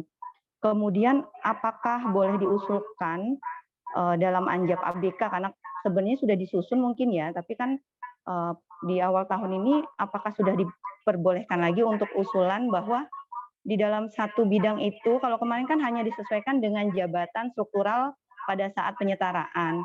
Nah, apakah pada saat ini diperbolehkan jika dalam suatu bidang yang tadinya 3 eselon 4-nya itu menjabat sebagai analis kebijakan seumpama. Kemudian dalam satu bidang itu dibutuhkan peranata komputer, kemudian perencanaan, karena perencanaan tentu tidak harus ditempatkan di sekretariat aja, tapi dalam suatu bidang juga kan dibutuhkan perencanaan untuk pengelolaan perencanaan di bidang tertentu. Apakah itu diperbolehkan atau bagaimana? Kemudian berarti dalam sekretariat juga di perencanaan itu, jika memang dibutuhkan fungsional lain, apakah diperbolehkan? Kemudian kalau diperbolehkan, dia di bawah bidang atau langsung di bawah kepala dinas untuk dianjap ABK-nya. Kemudian yang kedua, Pak, tadi memang sudah disebutkan bahwa diperbolehkan untuk klaim 25% untuk pejabat yang subkoordinator atau koordinator sebelum ada Permen nomor 7 tahun 2022. Berarti yang 1 tahun dari Desember 2021 sampai Desember 2022 boleh klaim. Bentuk klaimnya tadi memang diperbolehkan dari jumlah total. Apakah itu ada bentuk dokumennya, bukti klaimnya itu, atau memang hanya menyampaikan saja ke BKD sehingga nanti akan ditambahkan di Dupak atau bagaimana? Kemudian berarti dari mulai 2023 ini karena sudah berlaku Permen nomor 7 tahun 2022, berarti sudah tidak ada lagi ya Pak klaim untuk 25%-nya. Kemudian yang untuk ketiga Pak, tadi memang disebutkan untuk kenaikan pangkat April 2022, kemudian September 2022 itu tidak menggunakan Dupak, tapi 2023 menggunakan Dupak. Nah, kebetulan untuk yang 2023 ini kan kami juga belum paham, tadi sudah disampaikan siapa tim pembinanya, instansi pembina, walaupun kemudian untuk yang analis kebijakan ini sudah langsung berhubungan dengan pusakalan di lembaga administrasi negara. Tetapi karena data dari BKD itu belum masuk ke LAN, siapa saja sih yang ada di bawah lembaga itu, sehingga pusakalan juga belum paham. Nah, apakah ini juga tetap harus mengikuti aturan per April ini berdasarkan Dupak itu, atau masih boleh mengajukan seperti tahun 2022? Mungkin itu aja Pak pertanyaannya. Terima kasih atas jawabannya. Wassalamualaikum warahmatullahi wabarakatuh. Baik, terima kasih Ibu. Terima kasih. Waalaikumsalam warahmatullahi wabarakatuh. Terima kasih Ibu Dian atas pertanyaannya ya. Baik, mungkin saya jawab terkait dengan pertanyaan pertama terkait dengan fungsional. Fungsional yang disesuaikan sesuai dengan kebutuhan organisasi gitu ya. Itu apakah bisa nanti dalam suatu kebutuhan organisasi di situ kan sudah banyak misal analis kebijakan, namun butuh jabatan fungsional lain nih gitu. Karena kan kalau untuk yang penyetaraan jabatan ini kan memang kan sesuai dengan administrasinya apa sesuaikan dengan fungsional yang memang fungsional apa yang sesuai dengan administrasinya berdasarkan jenjangnya masing-masing ya, seperti itu, pengawas ke ahli muda, administrator ke ahli madya, seperti itu. Kemudian untuk kebutuhan itu seperti apa, apakah bisa disesuaikan atau mungkin apakah bisa diusulkan untuk terkait dengan formasi untuk jabatan fungsionalnya dan lain hal gitu ya.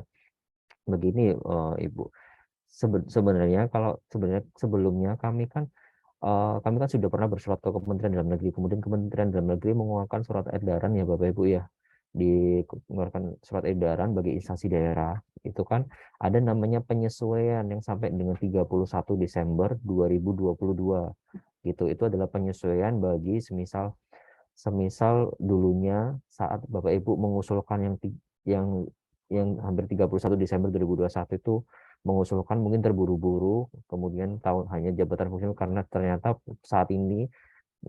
saat 2022 ternyata tugas dan fungsinya itu tidak cocok dengan unit kerja dan lain. Itu bisa menyesuaikan yang ikut di surat edaran tersebut, penyesuaian hingga 31 Desember 2022 gitu. Kemudian untuk kebutuhannya berdasarkan kebutuhan organisasi. Maksud saya itu tadi keinginan versus kebutuhan. Jangan sampai saat dulunya penyetaraan ataupun yang penyesuaian 31 Desember 2022 kita itu terlalu banyak mengakomodir keinginan sampai kita tidak memperhatikan kebutuhan organisasi. Nanti takutnya akan terjadi overload atau ketimpangan Bapak Ibu dari unit A ke unit B. Timpang, yang satunya kelebihan jabatan fungsional tertentu, yang satunya malah kekurangan jabatan fungsional.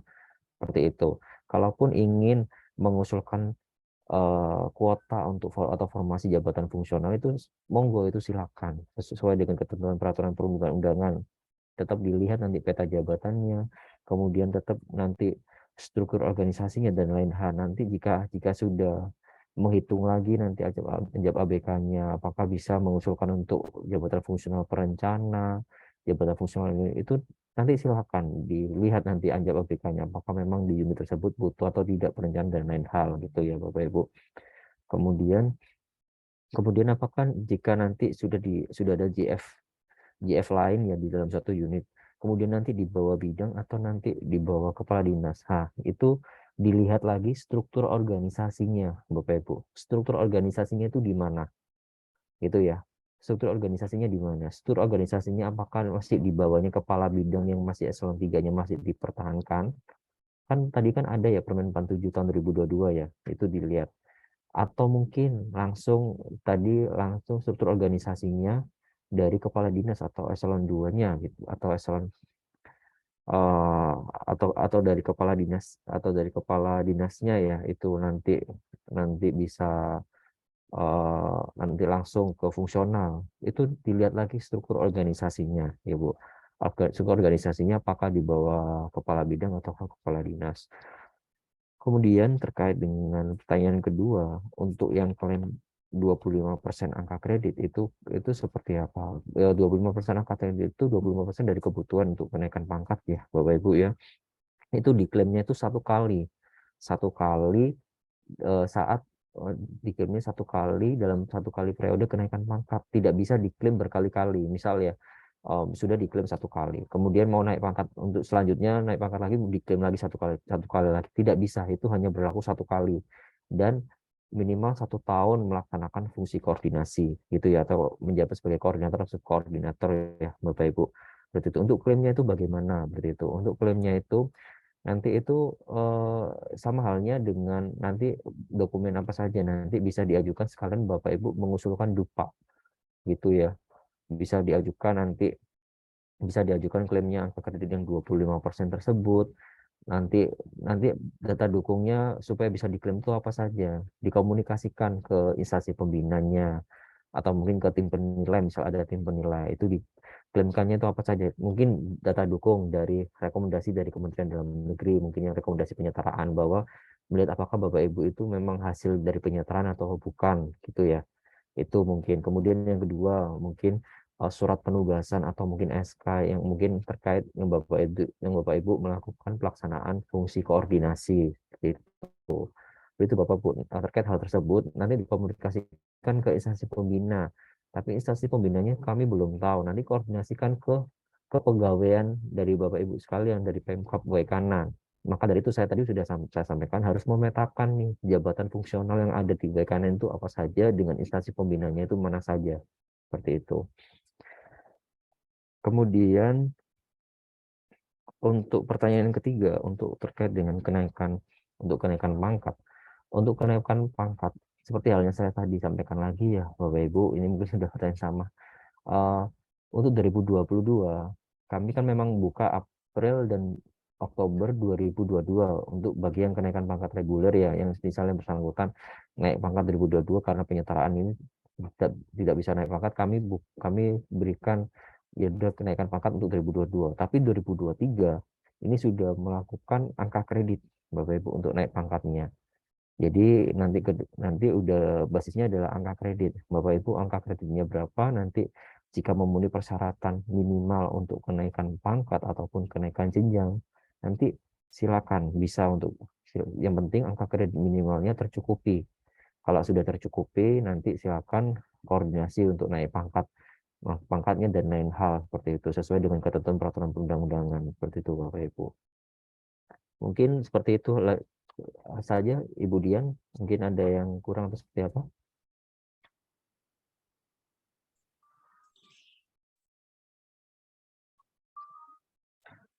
Ya, halo. Iya Pak, maaf. Maksudnya tadi kalau di dalam satu bidang itu, kan memang kalau kemarin ditempatkannya itu kan berdasarkan kita pekerjaan seperti apa, kemudian diberikan jabatan fungsionalnya. Maksudnya ternyata dalam satu bidang itu kita kan membutuhkan staf. Kalau kemarin kan yang dapat fungsional kan hanya pejabat eselon 4-nya aja terkait penyetaraan. Ternyata kita butuh fungsional lain gitu. Apakah itu memungkinkan untuk ditambahkan di Anjap ABK gitu? Sehingga ada kemungkinan seumpama dalam satu bidang itu, kan kemarin kita memang butuh nih analis kebijakan, tapi ternyata sekarang karena memang di bidang itu ada aplikasi, sehingga dia butuh teknisi komputer seumpama atau peranata komputer gitu untuk mengelola aplikasi tersebut. Kemudian butuh lagi fungsional lain gitu. Nah, apakah itu memungkinkan gitu? Iya, Nah, Ibu. Bisa. bisa. Begini Ibu, nanti dihitung kembali Ibu Anjap ABK-nya. Kan seperti yang tadi saya sampaikan di paparan ya. Jadi nanti Anjap ABK untuk terkait dengan pasca penyetaraan itu dihitung kembali untuk terkait dengan kebutuhan, karena sekarang kan udah basisnya fungsional ya. Seperti itu. Nanti dihitung kembali seperti itu. Nanti sesuai dengan peta jabatan apakah memang saat nanti divalidasi atau diverifikasi oleh tim maintenance atau mungkin diverifikasi oleh instansi pembina ya mungkin ya seperti itu. Nanti apakah memang dari kanan memang ada unit tertentu memang membutuhkan jabatan fungsional ini atau tidak seperti itu. Nah, Silakan. ya Pak, siap. Kemudian kalau seumpama ada satu jabatan fungsional karena mutasi atau dan yang lain sebagainya itu kosong, kemudian ditempati oleh fungsional umum ya Pak atau staf. Nah, kemudian dia kan harus ikut uji kompetensi. Sebelum itu dia harus ikut diklat dulu ya Pak ya? Atau memang udah langsung bisa ikut uji kompetensi aja? Begini Bu, terkait dengan untuk menduduki jabatan fungsional, itu mungkin yang pertama itu juga dilihat untuk kan biasanya kan ada perpindahan dari jabatan lain ya Bu ya. Biasanya nanti formasinya ada atau tidak formasinya seperti itu. Kemudian yang kedua, yang bersangkutan itu memiliki minimal itu pengalaman 2 tahun minimal pengalaman 2 tahun pada JF yang akan diduduki gitu ya. Kemudian yang ketiga nanti uji kompetensi. Nanti uji kompetensinya nanti ke instansi pembina.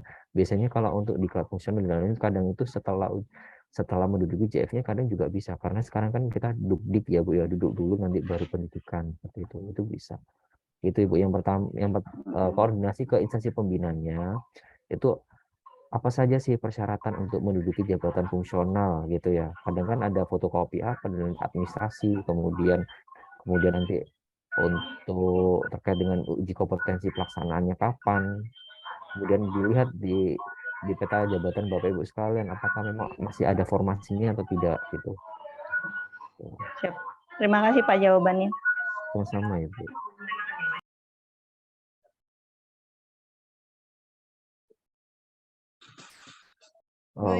Ya Ibu Devi, mohon maaf sebelumnya saya juga nanti mohon izin ya Bu sampai maksimal jam 10 ya Ibu ya. Oh iya Pak.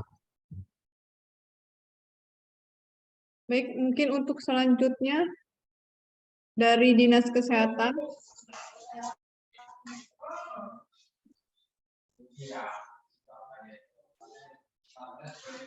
Coba sih Pak.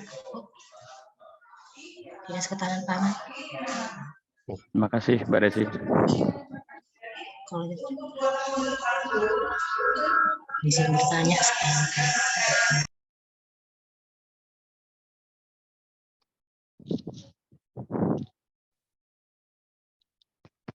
Bismillahirrahmanirrahim. Assalamualaikum warahmatullahi wabarakatuh. Waalaikumsalam warahmatullahi wabarakatuh. Perkenalkan Pak Tamzil, saya Indra dari Dinas Kesehatan. Untuk sekedar informasi bahwa di Dinas Kesehatan memang sudah lama ada fungsional, baik itu dokter, perawat, sanitarian, bidan, dan lain-lain. Kita juga sudah dibentuk tim penilai angka kredit, belum lama kemarin juga sudah dilatih terkait dengan tim penilai. Kemudian ada beberapa hal yang ingin saya tanyakan atau diskusikan Pak Tamzil. Jadi terkait dengan kenaikan pangkat. Seperti yang Pak Tamzil sampaikan tadi, untuk kenaikan April dan Oktober 2022, kenaikannya kan masih secara reguler. kebetulan saya naik di April 2022 kemarin dari 3D ke 4A tahun 2022 ini. Yang ingin saya tanyakan, tetapi fungsional saya itu masih ahli muda gitu Pak Tamzil. Apakah memang seperti itu atau seperti apa? Di SK itu menyatakan bahwa pangkat golongan 4A, fungsionalnya ahli muda dengan angka kredit 0 tulisannya di situ. Kemudian kemarin pertanyaan kedua terkait dengan kenaikan pangkat ini, kemarin sudah saya sampaikan juga ke pelatih dari tim instansi pembina provinsi terkait dengan hal ini. Jadi kalau untuk naik dari ahli muda ke madya itu dibutuhkan 100 angka kredit. Kalau dari informasi dari instansi pembina itu bisa naik ke madya dalam jangka waktu minimal 4 semester dengan mengumpulkan 100 angka kredit, yaitu namanya penyesuaian, seperti itu Pak Tamzil. Apakah itu semuanya sama untuk fungsional lain atau tergantung dari masing-masing institusi pembina? Mungkin itu saja Pak Tamzil. Terima kasih. Wassalamualaikum warahmatullahi wabarakatuh. Waalaikumsalam warahmatullahi wabarakatuh. Iya, baik, terima kasih Pak Indra dari Dinas Kesehatan. Mohon izin Bu Devi, saya langsung jawab ya.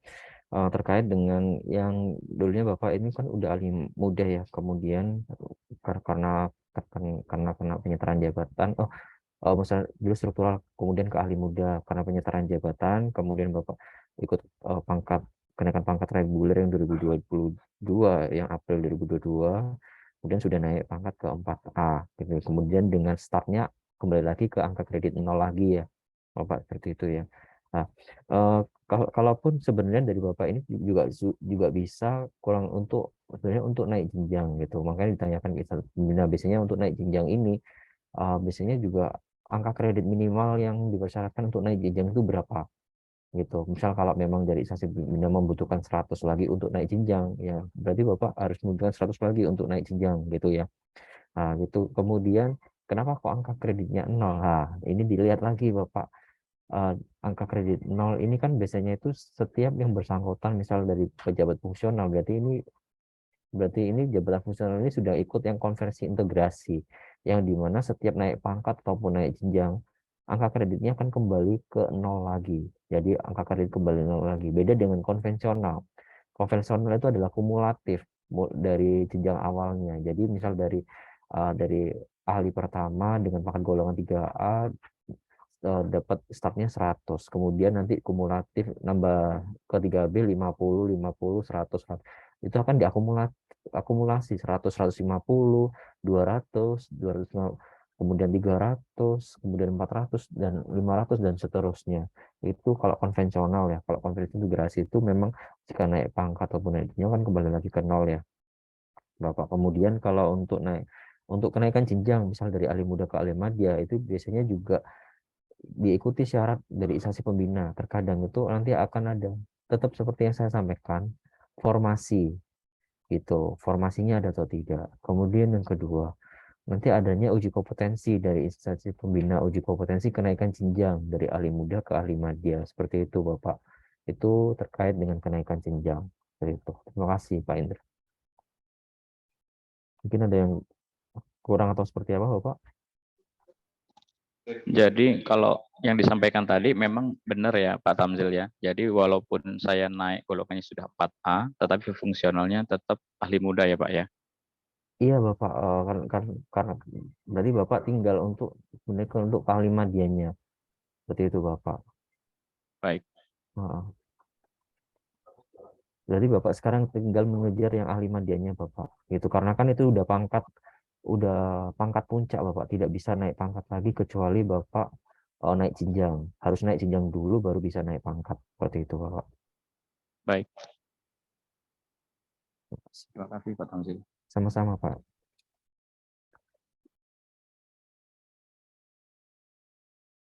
Mungkin Bu Devi, gimana Ibu? Kurang satu pertanyaan lagi aja Ibu ya. Mohon maaf ini terakhir Ibu. Ya, mungkin Pak izin ya satu pertanyaan lagi dari Pak Maliki ya. Mungkin dari Bapak Maliki dari Dukcapil. Terima kasih. Assalamualaikum warahmatullahi wabarakatuh. Waalaikumsalam. warahmatullahi wabarakatuh. Terima kasih kepada moderator yang saya hormati, Bapak Pejabat Eselon 2, Eselon 3, serta kawan-kawan fungsional.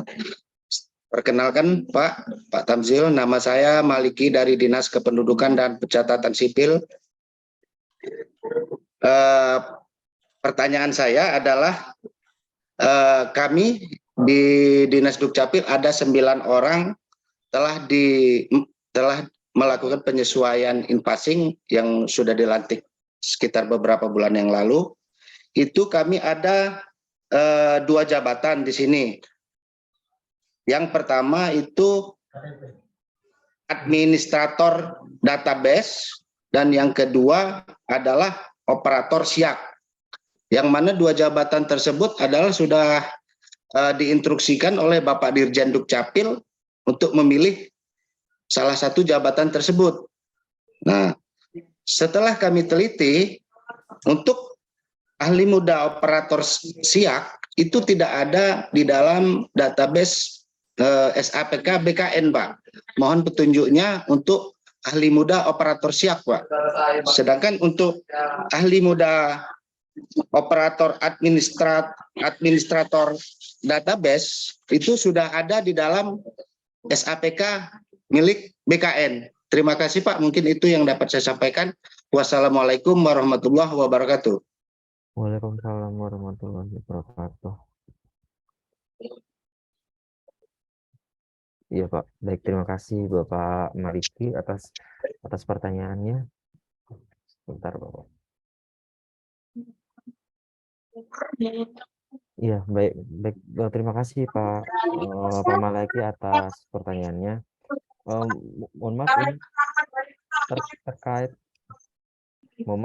dengan pertanyaan Bapak. Ini maksudnya penyesuaian apa Bapak? Yang mana? Dari jabatan struktural eselon 4 ke jabatan fungsional. Iya Pak. Ya,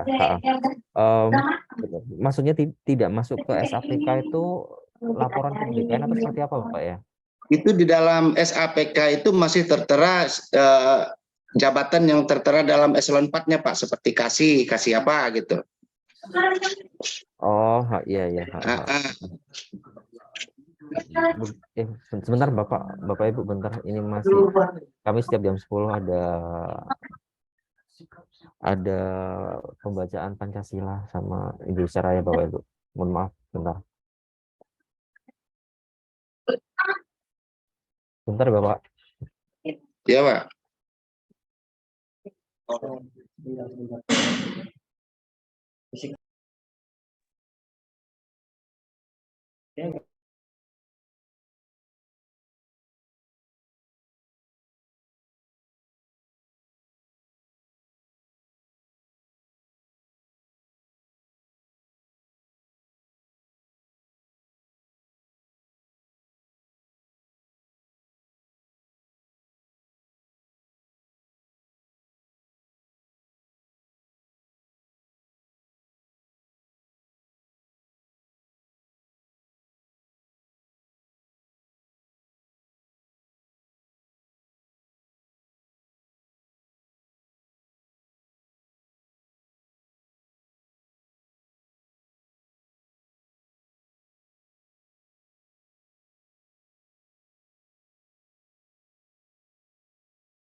Baik, terima kasih. Mohon maaf menunggu Bapak Ibu.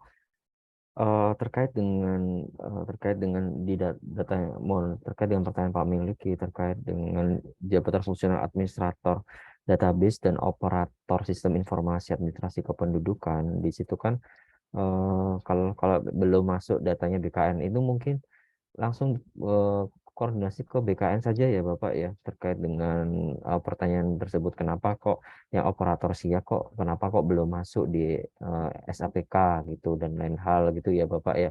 Apakah ada kendala atau memang belum diupdate atau seperti apa ya, seperti itu Bapak.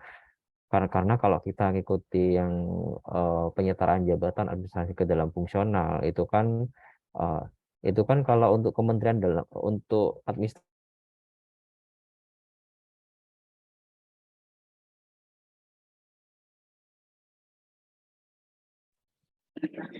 Putus Pak, mohon izin.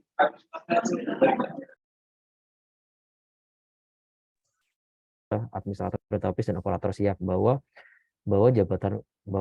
pejabat-pejabat misal pejabat administrator database dan pejabat operator SIAK ini dilaporkan ke Kementerian Dalam Negeri karena instansi pembinanya adalah Kementerian Dalam Negeri gitu, karena untuk terkait dengan pembinaannya, terkait dengan pelaporan karena yang bersangkutan kan ikut instansi pembinanya, seperti itu Bapak.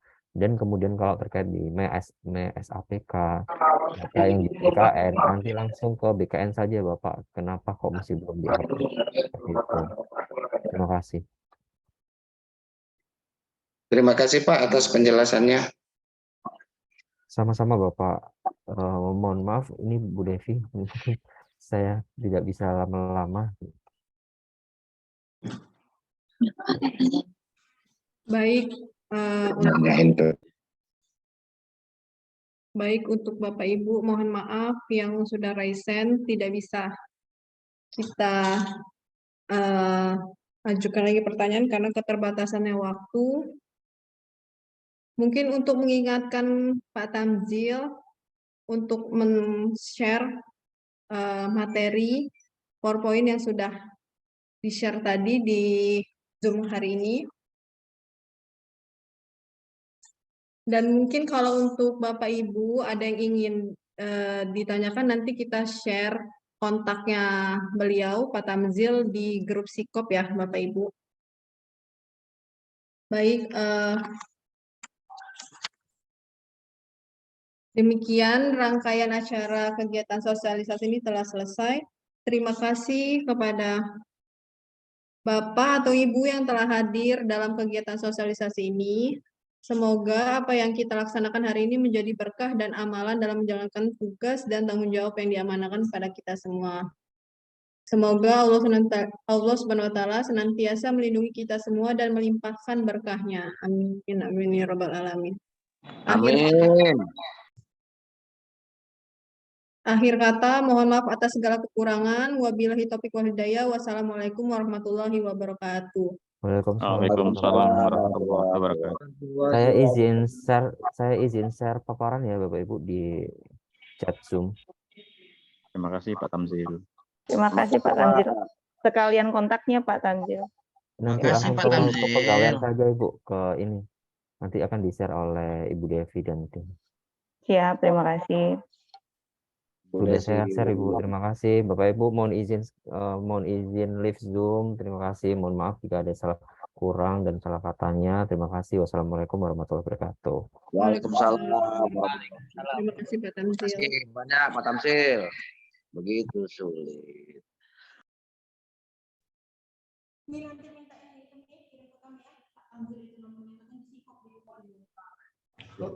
Suaranya nggak jelas. Sikap beda ya, sikap dengan sikap beda ya. Yes, makanya sikap dengan sikap sama nggak?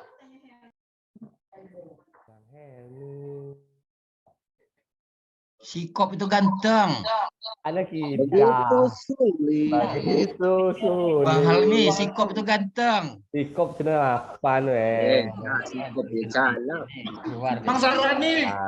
Jadi nggak pada datang. Bang Sarwani, mana Bang Sarwani?